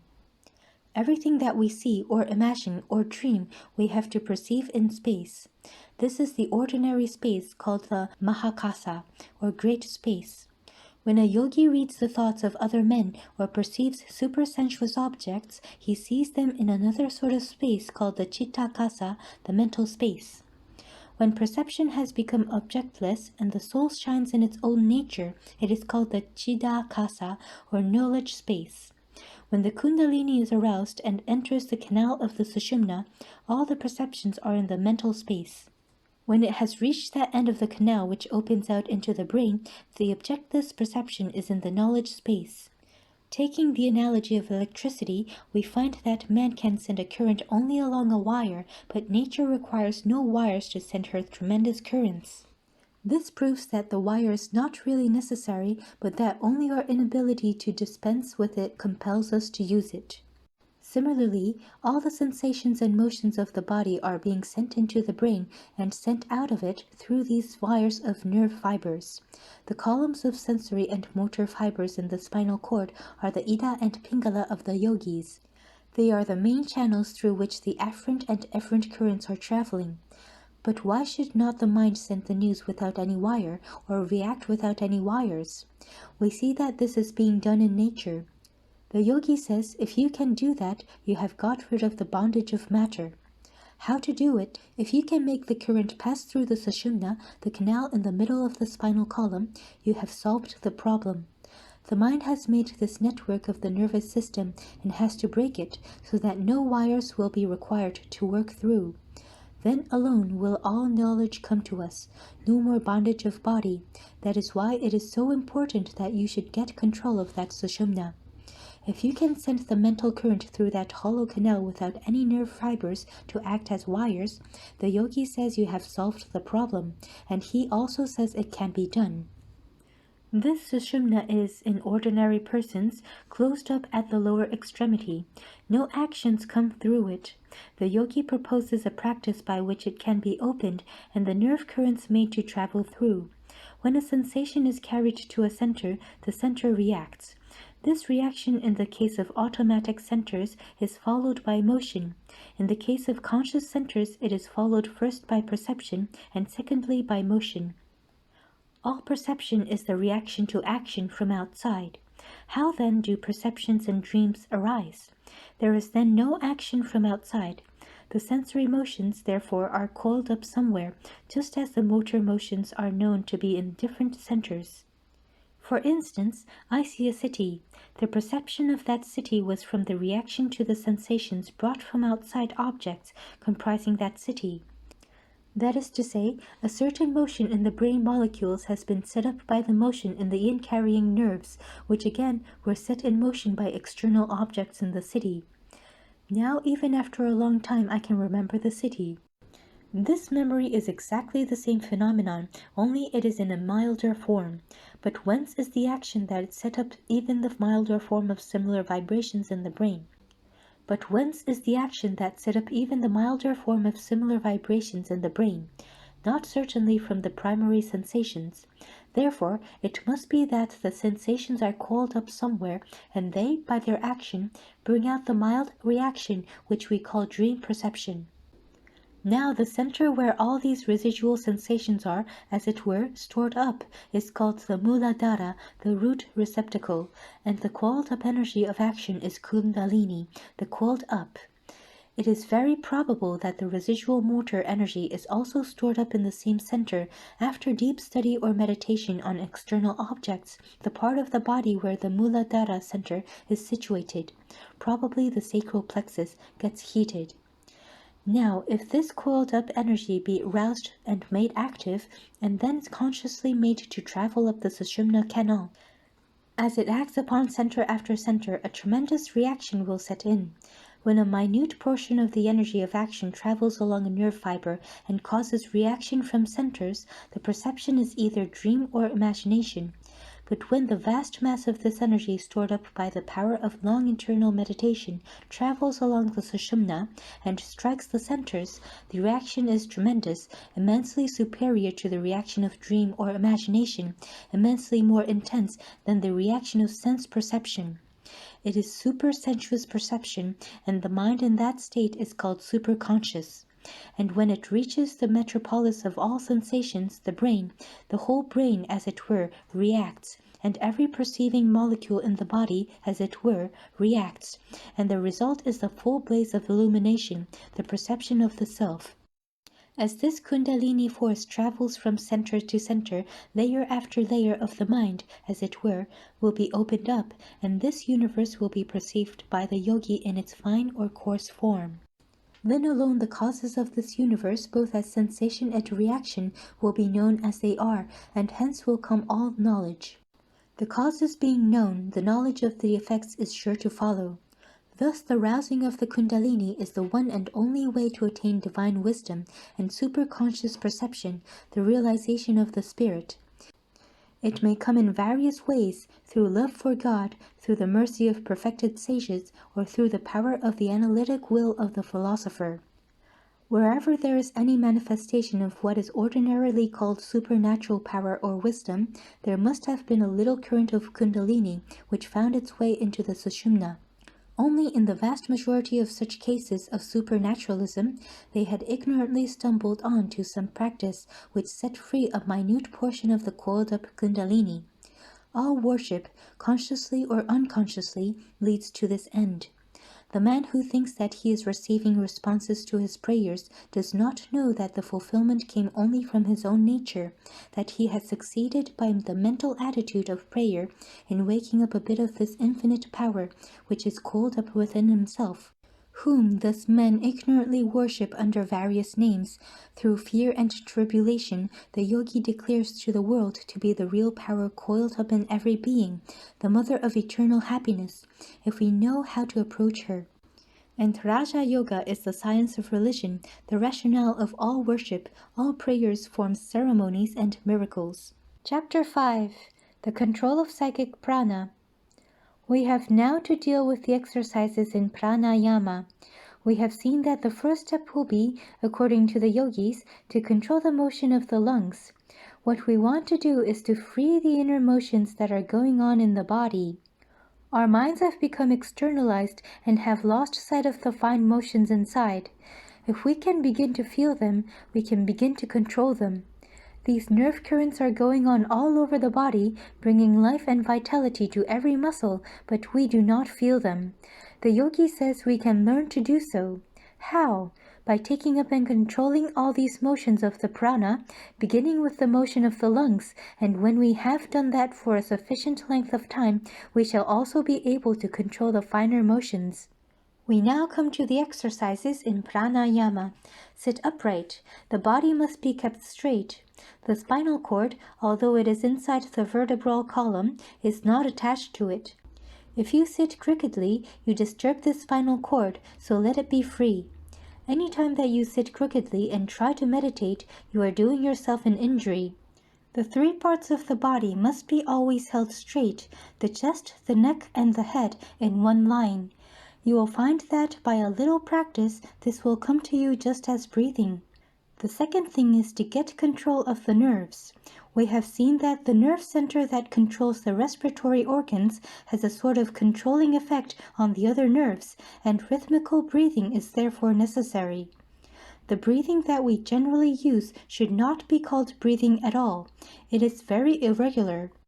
Then there are some natural differences of breathing between men and women. The first lesson is just to breathe in a measured way, in and out. That will harmonize the system.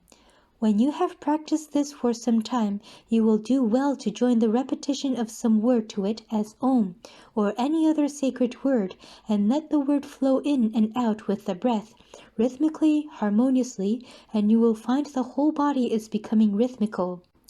Then you will learn what rest is. Sleep is not rest, comparatively. Once this rest has come, the most tired nerves will be calmed down, and you will find that you have never before really rested. In India, we use certain symbolical words instead of counting 1, 2, 3, 4. That is why I advise you to join the mental repetition of the Om or other sacred words to the pranayama. The first effect of this practice will be that the face will change. Harsh lines will disappear. With this calm thought, calmness will come over the face. Next, beautiful voice will come. I never saw a yogi with a croaking voice. These signs will come after a few months' practice. Slowly fill the lungs with breath through the ida, the left nostril, and at the same time concentrate the mind on the nerve current.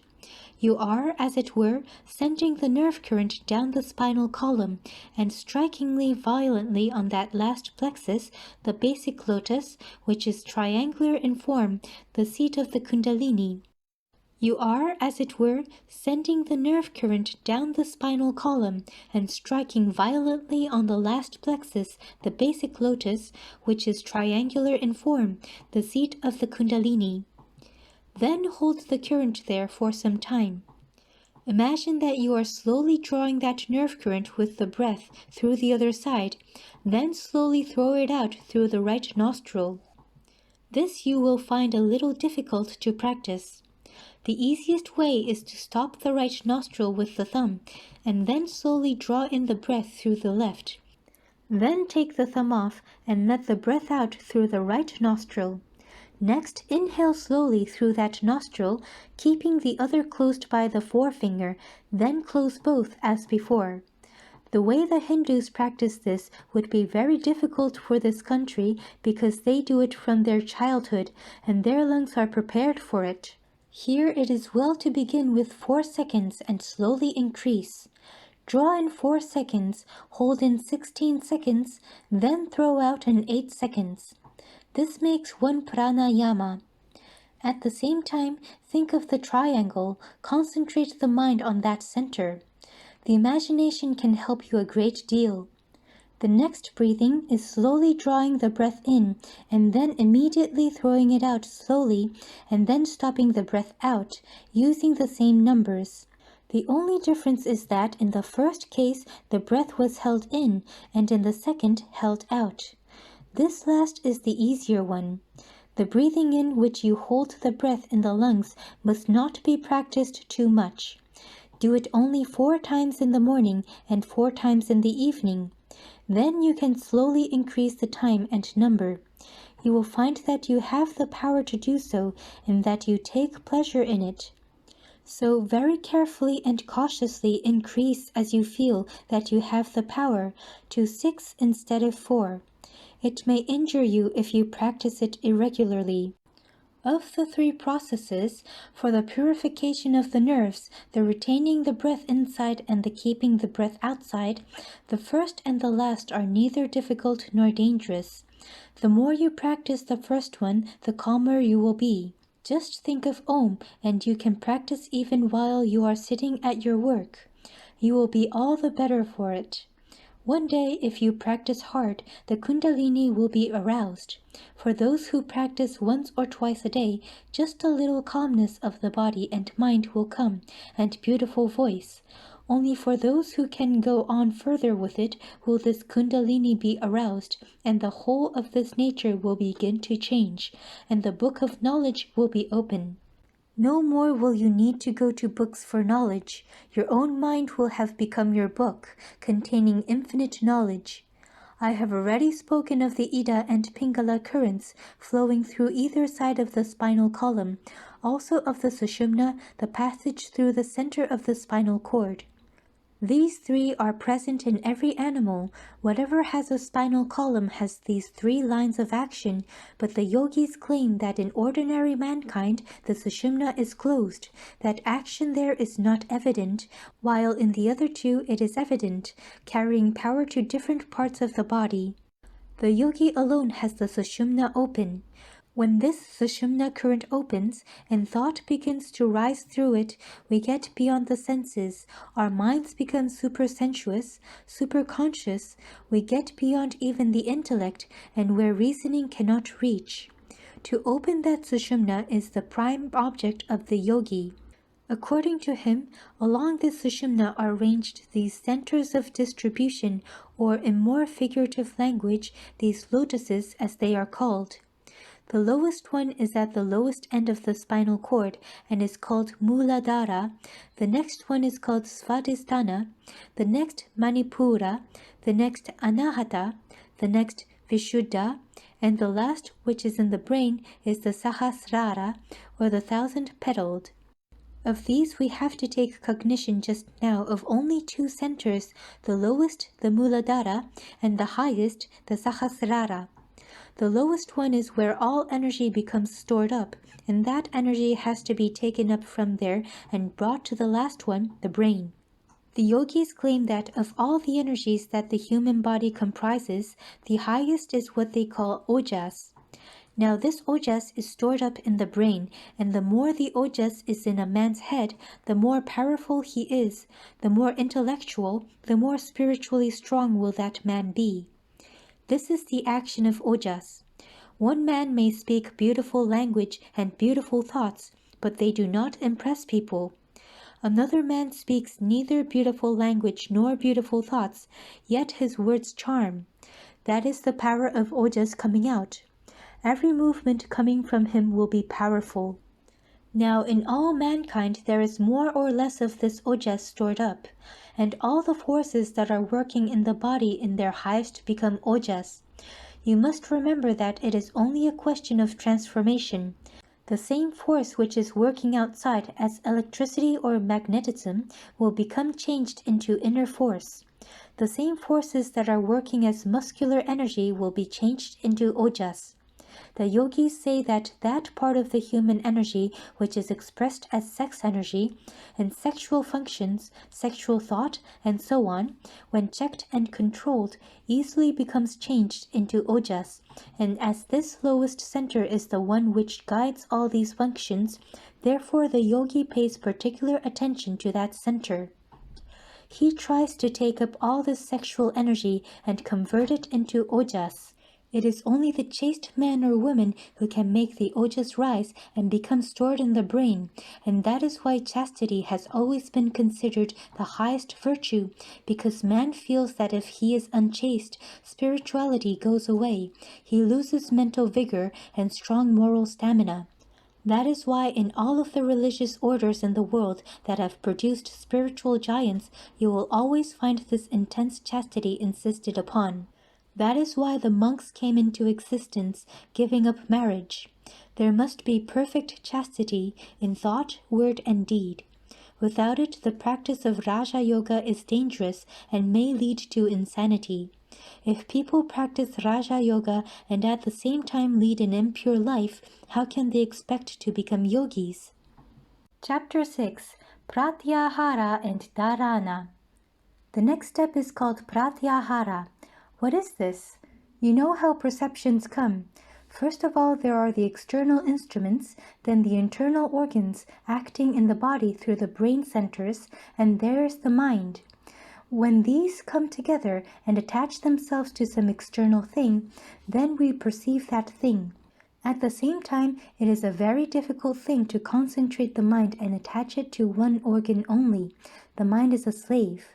We hear be good and be good and be good taught all over the world.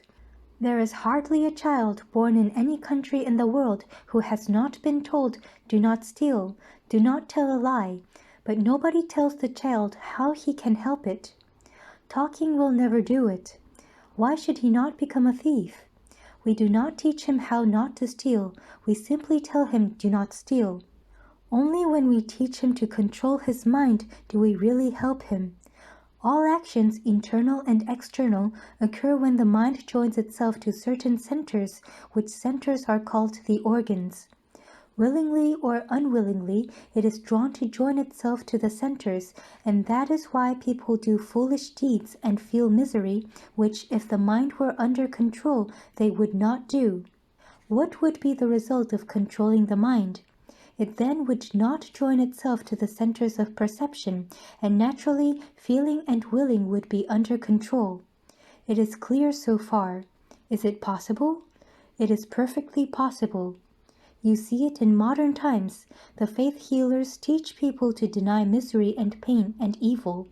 Their philosophy is rather roundabout, but it is a part of yoga into which they have somehow stumbled.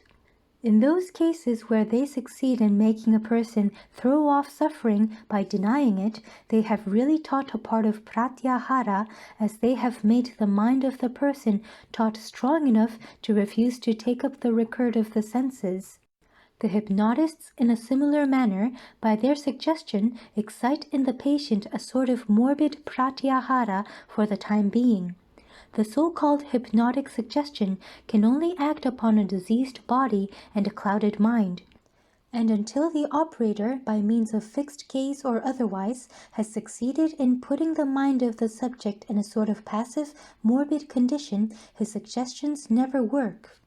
Now, the control of the centers which is established in a hypnotic patient or the patient of faith healing for a time is utterly reprehensible because it leads to ultimate ruin. It is not really controlling the brain centers by the power of one's own will, but is, as it were, stunning the patient's mind for a time by sudden blows which another's will delivers to it. It is not checking by means of reins and muscular strength the mad career of a fiery team, but rather by asking another to deliver heavy blows on the heads of the horses, to stun them for a time into gentleness. At each one of these processes, the man operated upon loses a part of this mental energies, and at last the mind, instead of gaining the power of perfect control, becomes a shapeless, powerless mass, and the only goal of the patient is the lunatic asylum. Every attempt at control which is not voluntary, not with the controller's own mind, is not only disastrous, but it defeats the end. The goal of each soul is freedom, mastery, freedom from the slavery of matter and thought, mastery of external and internal nature. Instead of leading towards that, every will current from another, in whatever form it comes to men, either as direct control of my organs or as forcing me to control them while under a morbid condition, only rivets one link more to the already existing heavy chain of bondage of past thoughts, past superstition. Therefore, beware how you allow yourselves to be acted upon by others. Beware how you unknowingly bring another to ruin. True, some succeed in doing good to many for a time by giving a new trend to their propensities, but at the same time they bring ruin to millions by the unconscious hypnotic suggestions they throw around, rousing in men and women that morbid, passive, hypnotic condition which makes them almost soulless at last. Whomsoever, therefore, asks any one to believe blindly, or drags mankind behind him through controlling it by his superior will, is an injurer to humanity, though he may not have intended it. Therefore, use your own minds, control body and mind yourselves. Remember that until you are a diseased person, no extraneous will can work upon you, and avoid everyone, however great and good he may be, who asks you to blindly believe. All over the world there have been dancing and jumping and howling sects who spread like infections when they begin to sing and dance and preach. They also come under this heading. They exercise a singular control for the time being over sensitive persons, alas, often in the long run to degenerate whole races. Aye, it is healthier for the individual or the race to remain wicked than to be made apparently good by such morbid extraneous control. One's heart sinks to think of the amount of injury done to humanity by such irresponsible yet well-meaning religious fanatics. They little know that the minds which attain to sudden spiritual upheaval under their suggestions with music and prayers are simply making themselves passive, morbid, and powerless, and opening themselves to any other suggestion, be it ever so evil. Little do these ignorant, deluded persons dream that whilst they are congratulating themselves upon their miraculous power to transform human hearts, which power they think was poured upon them by some being above the clouds, they are sowing the seeds of future decay, of crime, of lunacy, and of death. Therefore, beware of everything that takes away your freedom.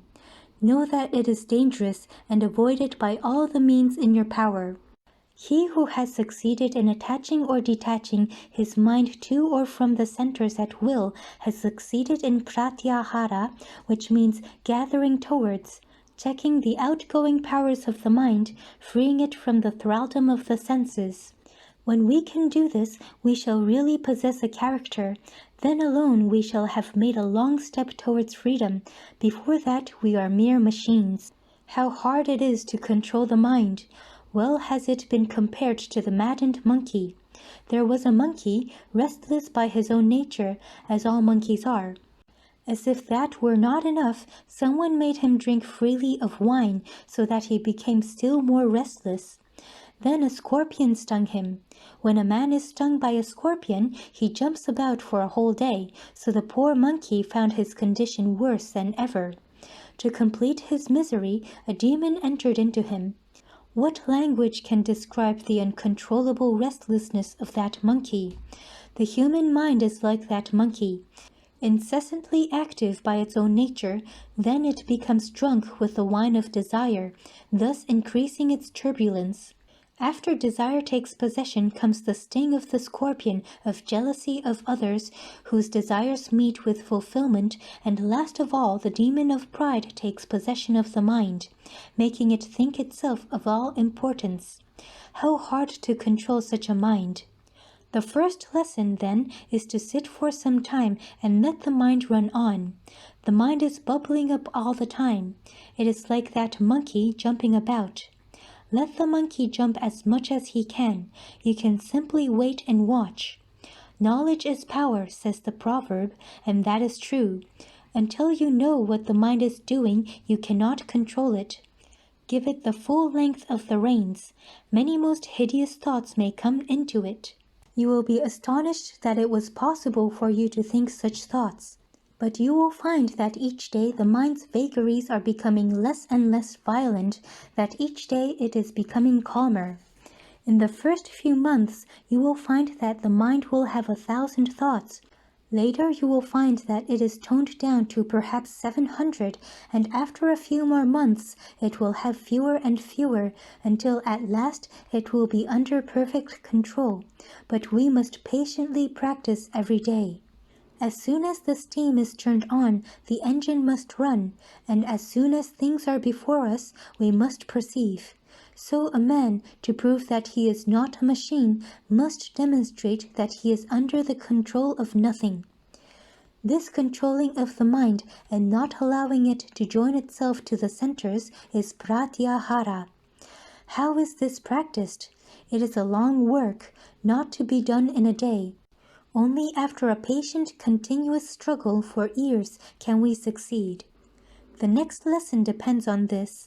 After you have practiced the pratyahara for a time, take the next step, the dharana, holding the mind to certain points. What is meant by holding the mind to certain points? Forcing the mind to feel certain parts of the body to the exclusion of others. For instance, try to feel only the hand to the exclusion of other parts of the body.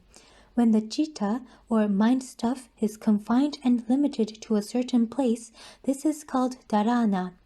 This dharana is of various sorts, and along with it, it is better to have a little play of the imagination.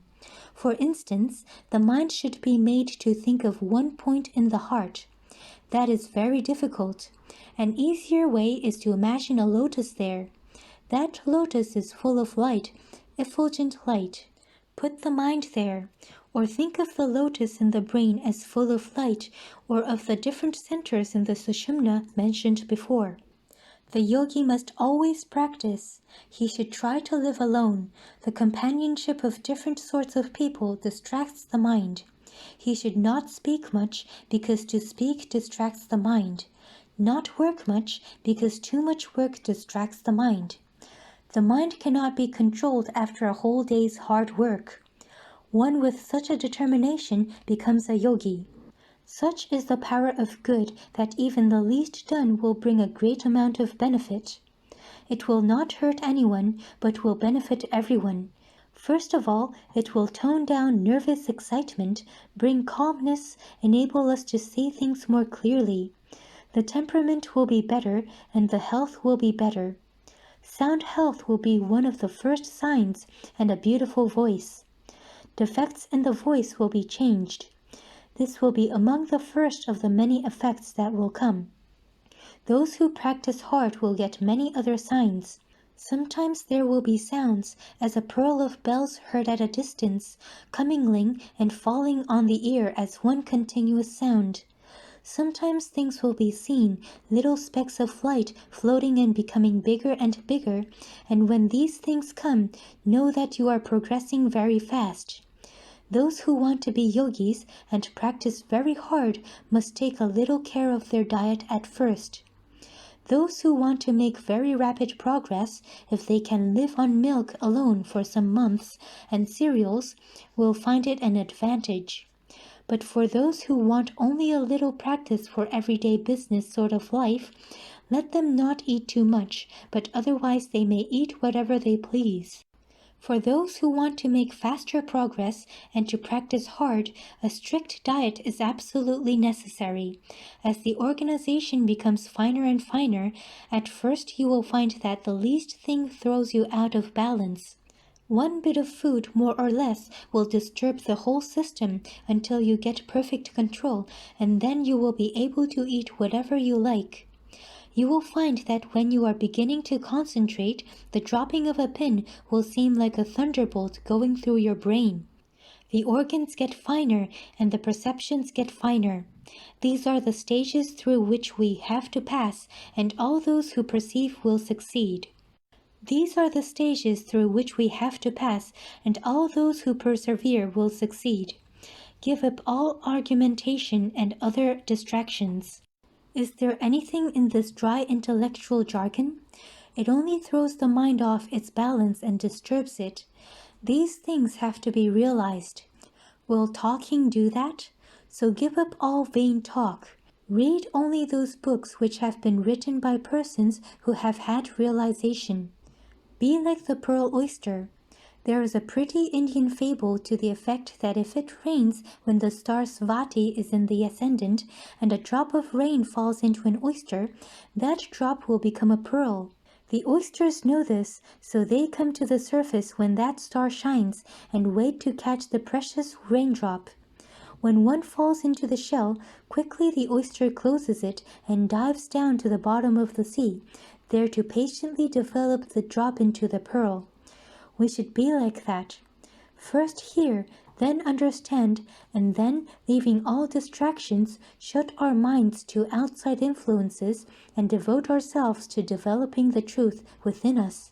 There is the danger of frittering away our energies by taking up an idea only for its novelty and then giving it up for another that is newer. Take one thing up and do it, and see the end of it, and before you have seen the end, do not give it up.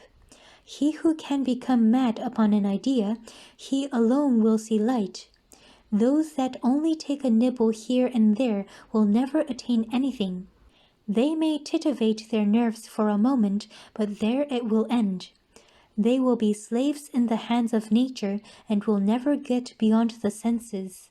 Those who really want to be yogis must give up, once for all, this nibbling at things. Take up one idea. Make that one idea your life. Dream of it, think of it, live on that idea. Let the brain, the body, muscles, nerves, every part of your body be full of that idea, and just leave every other idea alone. This is the way to success, and this is the way great spiritual giants are produced. Others are mere talking machines. If we really want to be blessed and make others blessed, we must go deeper, and for the first step, do not disturb the mind, and do not associate with persons whose ideas are disturbing. All of you know that certain persons, certain places, certain foods repel you. Avoid them, and those who want to go to the highest must avoid all company, good or bad. Practice hard. Whether you live or die, it does not matter. You have to plunge in and work without thinking of the result. If you are brave enough, in 6 months you will be a perfect yogi. But for others, those who take up just a bit of it, a little of everything, they get no higher. It is of no use to simply take a course of lessons. Those who are full of tamas, ignorant and dull, those whose minds never get fixed on any idea, who only crave for something to entertain them, religion and philosophy are simply entertainments to them. They come to religion as to an entertainment, and get that little bit of entertainment. These are the unpersevering. They hear a talk, think it very nice, and then go home and forget all about it. To succeed, you must have tremendous perseverance, tremendous will. I will drink the ocean, says the persevering soul. At my will, mountains will crumble up. Have that sort of energy, that sort of will, work hard, and you will reach the goal. Chapter 7. Dhyana and Samadhi. We have finished a cursory view of the different steps in Raja Yoga, except the finer ones, the training in concentration, which is the aim, the goal to which Raja Yoga will lead us. We see as human beings that all our knowledge which is called rational is referred to consciousness. I am conscious of this table, I am conscious of your presence, and so forth, and that makes me know that you are here, and that the table is here, and things I see, feel, and hear are here. At the same time, there is a very great part of my existence of which I am not conscious, all the different organs inside the body, the different parts of the brain itself. Nobody is conscious of these things. When I eat food, I do it consciously. When I assimilate it, I do it unconsciously. When the food is manufactured into blood, it is done unconsciously. When out of the blood all the different parts of my blood are made, it is done unconsciously. And yet it is I who am doing this.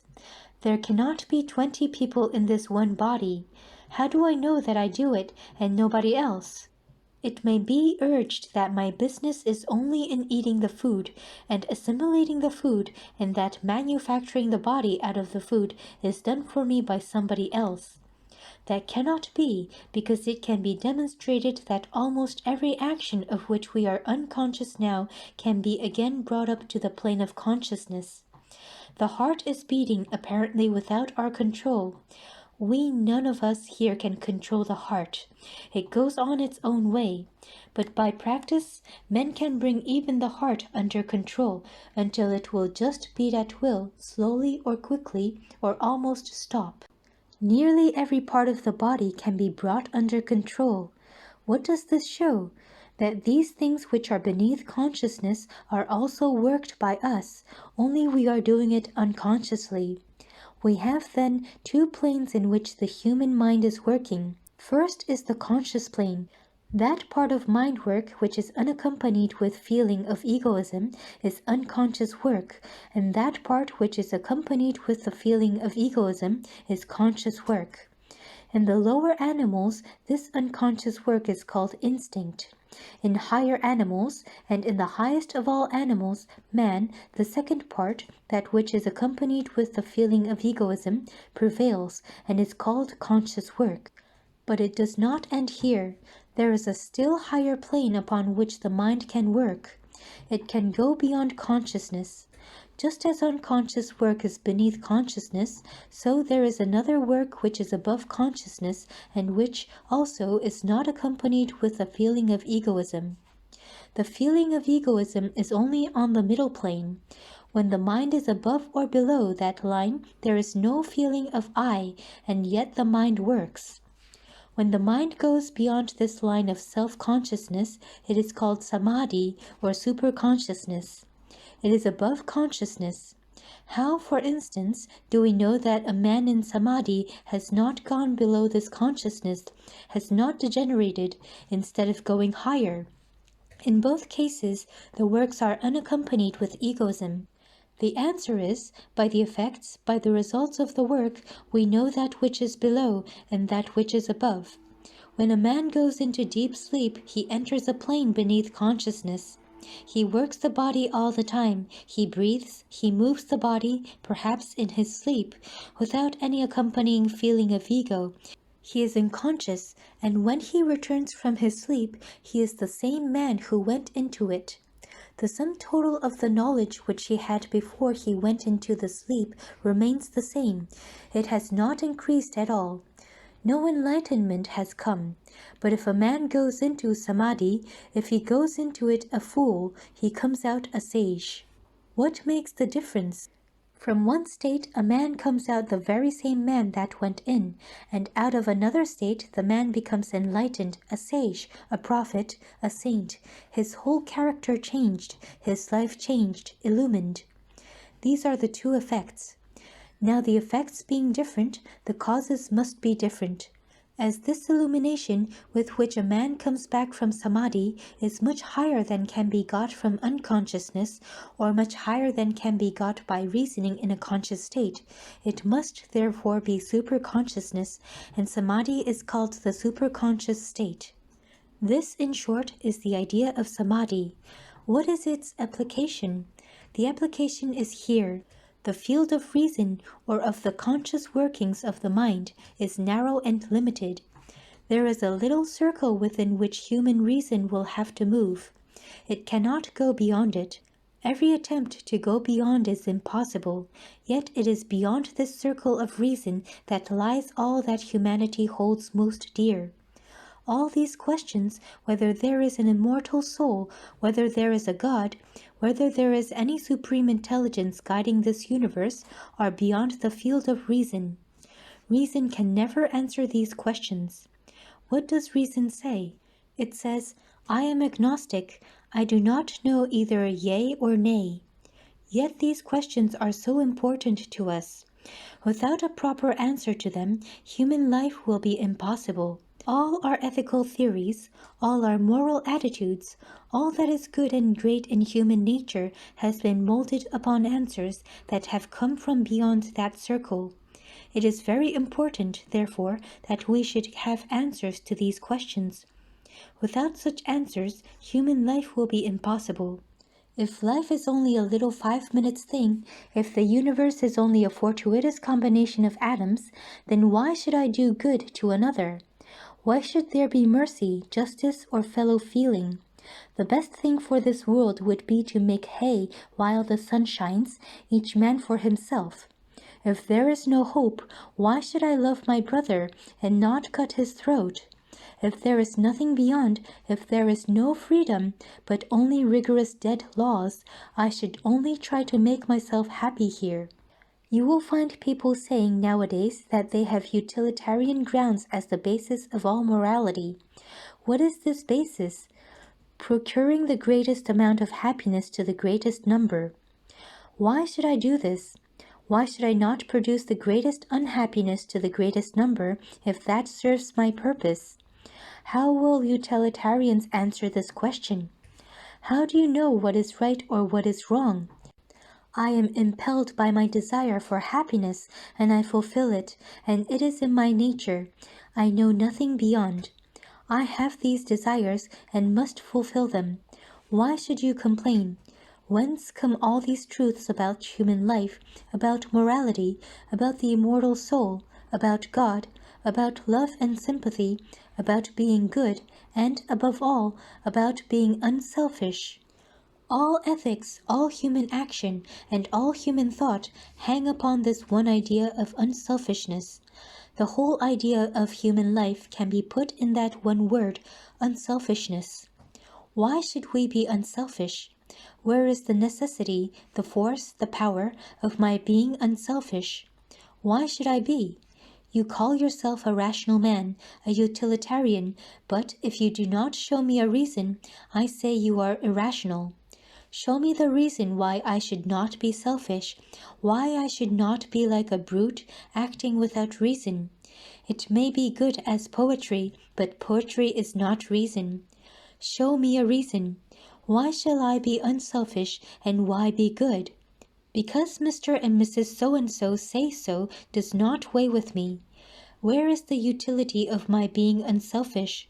My utility is to be selfish if utility means the greatest amount of happiness. I may get the greatest amount of happiness by cheating and robbing others. What is the answer? The utilitarian can never give it. The answer is that this world is only one drop in an infinite ocean, one link in an infinite chain. Where did those that preached unselfishness and taught it to the human race get this idea? We know it is not instinctive. The animals which have instinct do not know it. Neither is it reason. Reason does not know anything about these ideas. Whence then did they come? We find in studying history one fact held in common by all the great teachers of religion the world ever had. They all claim to have got these truths from beyond, only many of them did not know what they were getting. For instance, one would say that an angel came down in the form of a human being, with wings, and said to him, "Here, O man, this is the message." Another says that a diva, a bright being, appeared to him. Another says he dreamed that his ancestor came and told him all these things. He did not know anything beyond that. But this thing is common, that all claim either that they saw angels, or heard the voice of God, or saw some wonderful vision. All claim that this knowledge has come to them from beyond, not through their reasoning power. What does the science of yoga teach? It teaches that they were right in claiming that all this knowledge came to them from beyond reasoning, but that it came from within themselves. The yogi teaches that the mind itself has a higher state of existence, beyond reason, a superconscious state, and when the mind gets to that higher state, then this knowledge, beyond reasoning, comes to a man, metaphysical knowledge beyond all physical knowledge. Metaphysical and transcendental knowledge comes to that man, and this state of going beyond reason, transcendenting ordinary human nature, sometimes may come by chance to a man who does not understand its science. He, as it were, stumbles into it. When he stumbles into it, he generally interprets it as from outside. So this explains why an inspiration, or this transcendental knowledge, may be the same in different countries, but in one country it will seem to come through an angel, and in another through a diva, and in another through God.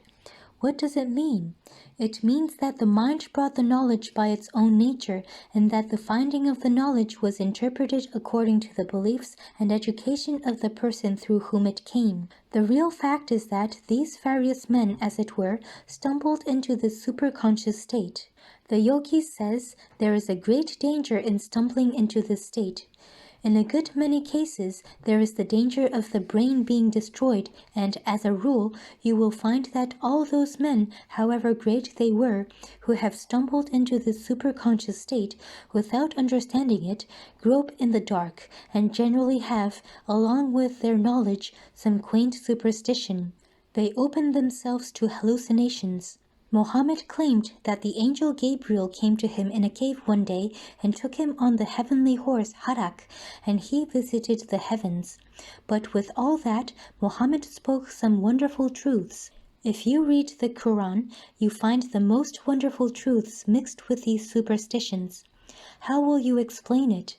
That man was inspired, no doubt, but that inspiration was, as it were, stumbled upon. He was not a trained yogi and did not know the reason of what he was doing. Think of the good Mohammed did to the world, and think of the great evil that has been done through his fanaticism. Think of the millions massacred through his teachings, mothers bereft of their children, children made orphans, whole countries destroyed, millions upon millions of people killed. So we see in studying the lives of all these great teachers that there was this danger. Yet we find at the same time that they were all inspired. Somehow or other they got into the superconscious state. Only whenever a prophet got into that state by simple force of emotion, just by heightening his emotional nature, he brought away from that state some truths, but also some fanaticism, some superstition which injured the world as much as the greatness of the teaching did good.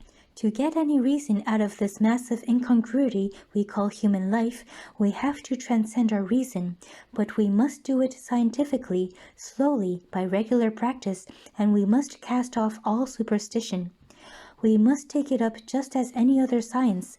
Reason we must have to lay our foundation. We must follow reason as far as it leads, and when reason fails, reason itself will show us the way to the highest plane. So whenever we hear a man say, "I am inspired," and then talk the most irrational nonsense, simply reject it. Why?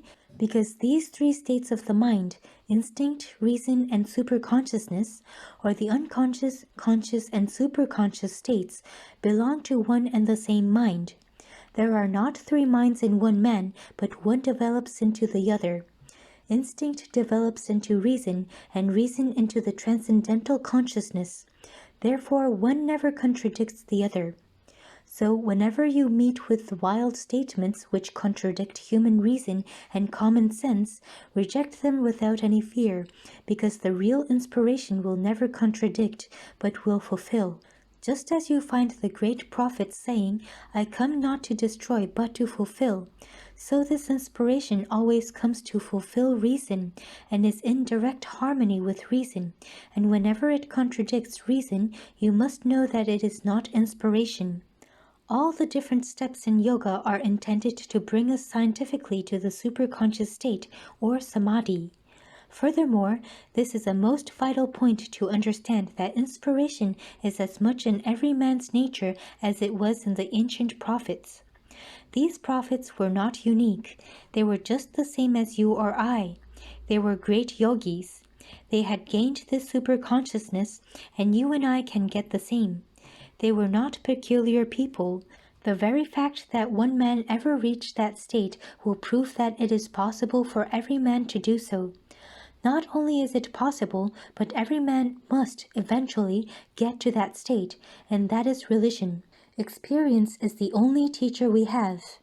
We may talk and reason all our lives without ever understanding a word of truth until we experience it ourselves. You cannot hope to make a man a surgeon by simply giving him a few books. You cannot satisfy my curiosity to see a country by showing me a map. I must have actual experience. Maps can only create a little curiosity in us to get more perfect knowledge. Beyond that, they have no value whatsoever.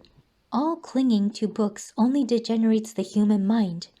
Was there ever a more horrible blasphemy than to say that all the knowledge of God is confined in this book or that book?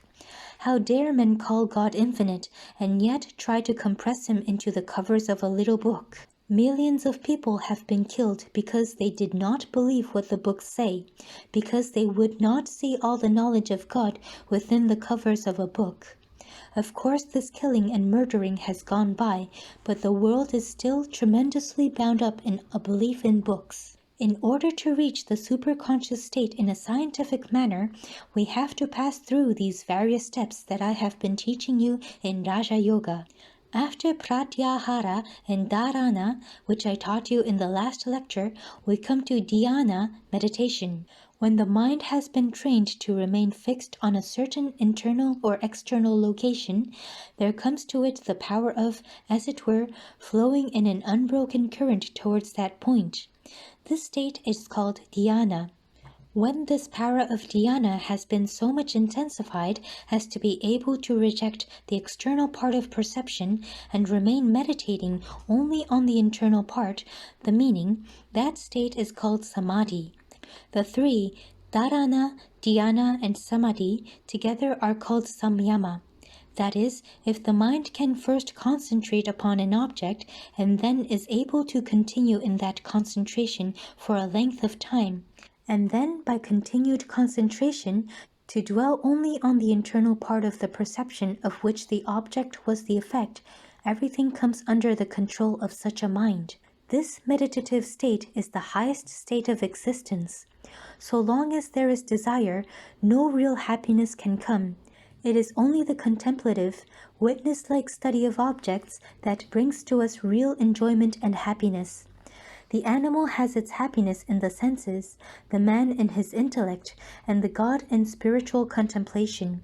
It is only to the soul that has attained to this contemplative state that the world has really become beautiful. To him who desires nothing and does not mix himself up with them, the manifold changes of nature are one panorama of beauty and sublimity. These deals have to be understood in dhyana or meditation. We hear a sound. First, there is the external vibration. Second, the nerve motion that carries it to the mind. Third, the reaction from the mind, along with which flashes the knowledge of the object, which was the external cause of these different changes, from the ethereal vibrations to the mental reaction, along with which flashes the knowledge of the object, which was the external cause of these different changes, from the ethereal vibrations to the mental reaction. These three are called in yoga sabda, sound, artha, meaning, and jnana, knowledge. In the language of physiology, they are called the ethereal vibration, the motion in the nerve and brain, and the mental reaction. Now these, through distinct processes, have become mixed up in such a fashion as to become quite indistinct. In fact, we cannot now perceive any of these causes. We only perceive the effect of these three, which effect we call the external object. Every act of perception includes these three, and there is no reason why we should not be able to distinguish between them. When, by the previous preparations, the mind becomes strong and controlled, and the power of finer perception has been attained, then the mind should be employed in meditation. This meditation must begin with gross objects and slowly rise to finer, then to finer and finer until it has become objectless. The mind should first be employed in perceiving the external causes of sensations, then the internal motions, and then the reaction of the mind. When it has succeeded in perceiving the external causes of sensations by themselves, it will acquire the power of perceiving all fine material existences, all fine bodies and forms. When it can succeed in perceiving the motions inside by themselves, it will gain the control of all mental waves, in itself or in others, even before they have translated themselves into physical forces. And when he will be able to perceive the mental reaction by itself, the yogi will acquire the knowledge of everything, as every sensible object and every thought is the result of this reaction. Then will he have seen, as it were, the very foundations of his mind, and it will be under his perfect control. Different powers will come to the yogi, and if he yields to the temptations of any one of these, the road to his further progress will be barred. Such is the evil of running after enjoyments. But if he is strong enough to reject even these miraculous powers, he will attain to the goal of yoga, the complete suppression of the waves in the ocean of the mind. Then the glory of the soul, untrammeled by the distractions of the mind or the motions of his body, will shine in its full effulgence, and the yogi will find himself as he is, and as he always was, the essence of knowledge, the immortal, the all-pervading. Samadhi is the property of every human being, nay, every animal. From the lowest animal to the highest angelic being, some time or other, each one will have to come to that state, and then alone will religion begin for him. And all that this time, what are we doing? We are only struggling towards that stage. There is now no difference between us and those who have no religion, because we have had no experience. What is concentration good for, save to bring us to the experience? Each one of the steps to attain this samadhi has been reasoned out, properly adjusted, scientifically organized, and when faithfully practiced, will surely lead us to the desired end. Then will all sorrows cease, all miseries vanish, the seeds of actions will be burned, and the soul will be free forever. Chapter 8. Raja Yoga in brief. This is a summary of Raja Yoga, freely translated from the Karma Purana. The fire of yoga burns the cage of sin that is around a man. Knowledge becomes purified, and nirvana is directly obtained. From yoga comes knowledge. Knowledge again helps the yogi. He who is a compound of both yoga and knowledge, with him the Lord is pleased. Those that practice Maha Yoga, either once a day or twice a day, or thrice or always, know them to be gods. Yoga is divided into two parts. One is called the Abhava, and the other Maha Yoga, where one's self is meditated upon as zero and bereft from quality. That is called Abhava. The yogi by each one realizes his self. That in which one sees the self as full of bliss and bereft of all impurities and one with God is called Maha Yoga. The other yogas that we read and hear of do not deserve one particle of this great Brahma Yoga, in which the yogi finds himself and the whole universe as God himself. This is the highest of all yogas. These are the steps in Raja Yoga: Yama, Niyama, Asana, Pranayama, Pratyahara, Dharana, Dhyana, and Samadhi, of which non-injuring anybody, truthfulness, non-covetousness, chastity, not receiving anything from another, are called Yama. It purifies the mind, the Citta. By thought, word, and deed, always, and in every living being, not producing pain is what is called ahimsa, non-injuring. There is no virtue higher than this non-injuring. There is no happiness higher than what a man obtains by this attitude of non-offensiveness to all creation. By truth we attain to work. Through truth everything is attained. In truth everything is established. Relating facts as they are, this is truth. Not taking others' goods by stealth or by force is called asteyam, non-covetousness. Chastity in thought, word, and deed always and in all conditions is what is called brahmakarya. Not receiving any presents from anybody, even when one is suffering terribly, is what is called aparigaraha.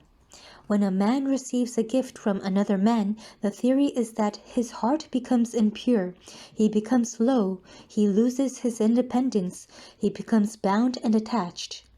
The following are helps to success in yoga. Niyama, regular habits and observances. Tapas, austerity. Svadhyaya, study. Santosa, contentment. Saucham, purity. Ishvara pranidhana, worshipping God. Fasting or in other ways controlling the body is called the physical tapas. Repeating the Vedas and other mantrams by which the sattva material in the body is purified is called study, svadhyaya. There are 3 sorts of repetitions of these mantrams. One is called the verbal, another semi-verbal, and the third mental. The verbal or audible is the lowest, and the inaudible is the highest of all. The repetition which is so loud that anybody can hear it is the verbal. The next one is where only the organs begin to vibrate, but no sound is heard. Another man sitting near cannot hear what is being said. That in which there is no sound, only mental repetition of the mantra, at the same time thinking of its meaning, is called the mental muttering, and is the highest. The sages have said that there are 2 sorts of purification, external and internal. The purification for the body is by water, earth, or other materials. The external purification as by bathing, etc. Purification of the mind by truth and by all other virtues is what is called internal purification. Both are necessary. It is not sufficient that a man should be internally pure and externally dirty. When both are not attainable, the internal purity is the better, but no one will be a yogi until he has both. Worship is by praise, by memory, having devotion to God. We have spoken about yama and niyama. Next comes pranayama. Prana means the vital forces in one's own body. Yama means controlling them. There are 3 sorts of pranayama, the very simple, the middle, and the very high. The whole of pranayama is divided into 2 parts. One is called filling, and the other is called emptying. When you begin with 12 seconds, it is the lowest pranayama. When you begin with 24 seconds, it is the middle pranayama. That pranayama is the best which begins with 36 seconds. That pranayama in which there is first perspiration, then vibration of the body, and then rising from the seat and joining of the man's soul with great bliss is the very highest pranayama. There is a mantram called Gayatri. It is a very holy verse of the Vedas. We meditate on the glory of that being who has produced this universe. May he enlighten our minds. Then Om is joined to it at the beginning and end. In one pranayama, repeat 3 Gayatris. In all books, they speak of pranayama being divided into rechaka, rejecting or exhaling, puraka, inhaling, and kumbhaka, restraining, stationary. The indriyas, the organs of the senses, are acting outwards and coming in contact with external objects. Bringing them under the control of the will is what is called pratyahara. Gathering towards oneself is the literal translation. Fixing the mind on the lotus of the heart or on the center of the head is what is called dharana. When remaining in one place, making one place as the base, when the waves of the mind rise up without being touched by other waves, when all other waves have stopped and one wave only rises in the mind, that is called dhyana, meditation. When no basis is necessary, when the whole of the mind has become one wave, one formedness, it is called samadhi. Bereft from all help from places and centers, only the meaning of the thing is present. If the mind can be fixed on one center for 12 seconds, it will be a dharana, 12 such dharanas will be a dhyana, and 12 such dhyanas will be a samadhi. The next is asana, posture. The only thing to understand is to hold the body straight, leaving the body free, with the chest, shoulders, and head straight. Where there is fire, or in water, or on ground which is strewn with dry leaves, or where there are wild animals, where 4 streets meet, or where there is too much noise, or too much fear, or too many ant hills, where there are many wicked persons, yoga must not be practiced in such places. This applies more particularly to India. When the body feels very lazy, do not practice, or when the mind is very miserable and sorrowful, or when the body is ill. Go to a place which is well hidden, and where people do not come to disturb you. As soon as you do not want people to know what you are doing, all the curiosity in the world will be awakened. But if you go into the street and want people to know what you are doing, they will not care. Do not choose dirty places. Rather choose beautiful scenery, or a room in your own house which is beautiful. When you practice, first salute all the ancient yogis and your own guru and God, and then begin. Dhyana is spoken of, and a few examples are given of what to meditate upon. Sit straight and look at the tip of your nose. Later on, we will come to know how that concentrates the mind, how by controlling the 2 optic nerves one advances a long way towards the control of the arc of reaction, and so to the control of the will. These are a few specimens of meditation. Imagine a lotus upon the top of the head, several inches up, and virtue as its center, the stalk as knowledge. The 8 petals of the lotus are the 8 powers of the yogi. Inside, the stamens and pistils are renunciation. If the yogi refuses the external powers, he will come to salvation. So the 8 petals of the lotus are the 8 powers, but the internal stamens and pistils are the extreme renunciation, the renunciation of all these. Inside of that lotus, think of the Golden One, the Almighty, the Intangible. He whose name is Om, the Inexpressible, surrounded with effulgent light. Meditate on that. Another meditation is given. Think of a space in your heart, and in the midst of that space, think that a flame is burning. Think of that flame as your own soul, and inside that flame is another space, effulgent, and that is the soul of your soul, God. Meditate upon that in the heart. Chastity, non-injuring, pardoning everyone, even the greatest enemy, truth, faith in the Lord, these are all different vrittis. Do not be afraid if you are not perfect in all of these. Work and the others will come. He who has given up all attachment, all fear, and all anger, he whose whole soul has gone unto the Lord, he who has taken refuge in the Lord, whose heart has become purified, with whatsoever desire he comes to the Lord, he will grant that to him. Therefore, worship him through knowledge, or worship him through love, or worship him through renunciation. He is my beloved worshipper. He is my beloved Bhakta, who is not jealous of any being, who is the friend of all, who is merciful to all, who has nothing of his own, whose egotism is lost. He who is always satisfied, he who works always in yoga, whose self has become controlled, whose will is firm, whose mind and whose intelligence are given up unto me, know that he is my beloved Bhakta. From whom comes no disturbance, who never becomes the cause of disturbance to others, he who has given up excessive joy, grief and fear, and anxiety, he who does not depend on anything, pure, active, giving up all, who does not care whether good comes or evil, never becomes miserable. He who is the same in praise or in blame, with a silent, thoughtful mind, blessed with what little comes in his way, homeless, he who has no home. The whole world is his home. Steady in his ideas, such a one becomes a yogi. There was a great god sage called Narada. Just as there are sages among mankind, great yogis, so there are great yogis among the gods. Narada was a good yogi and very great. He traveled everywhere, and one day he was passing through a forest, and he saw a man who had been meditating until the white ants had built a huge mound around his body. He had been sitting in that position so long. He said to Narada, "Where are you going?" Narada replied, "I am going to heaven." "Then ask God when he will be merciful to me, when I will attain freedom."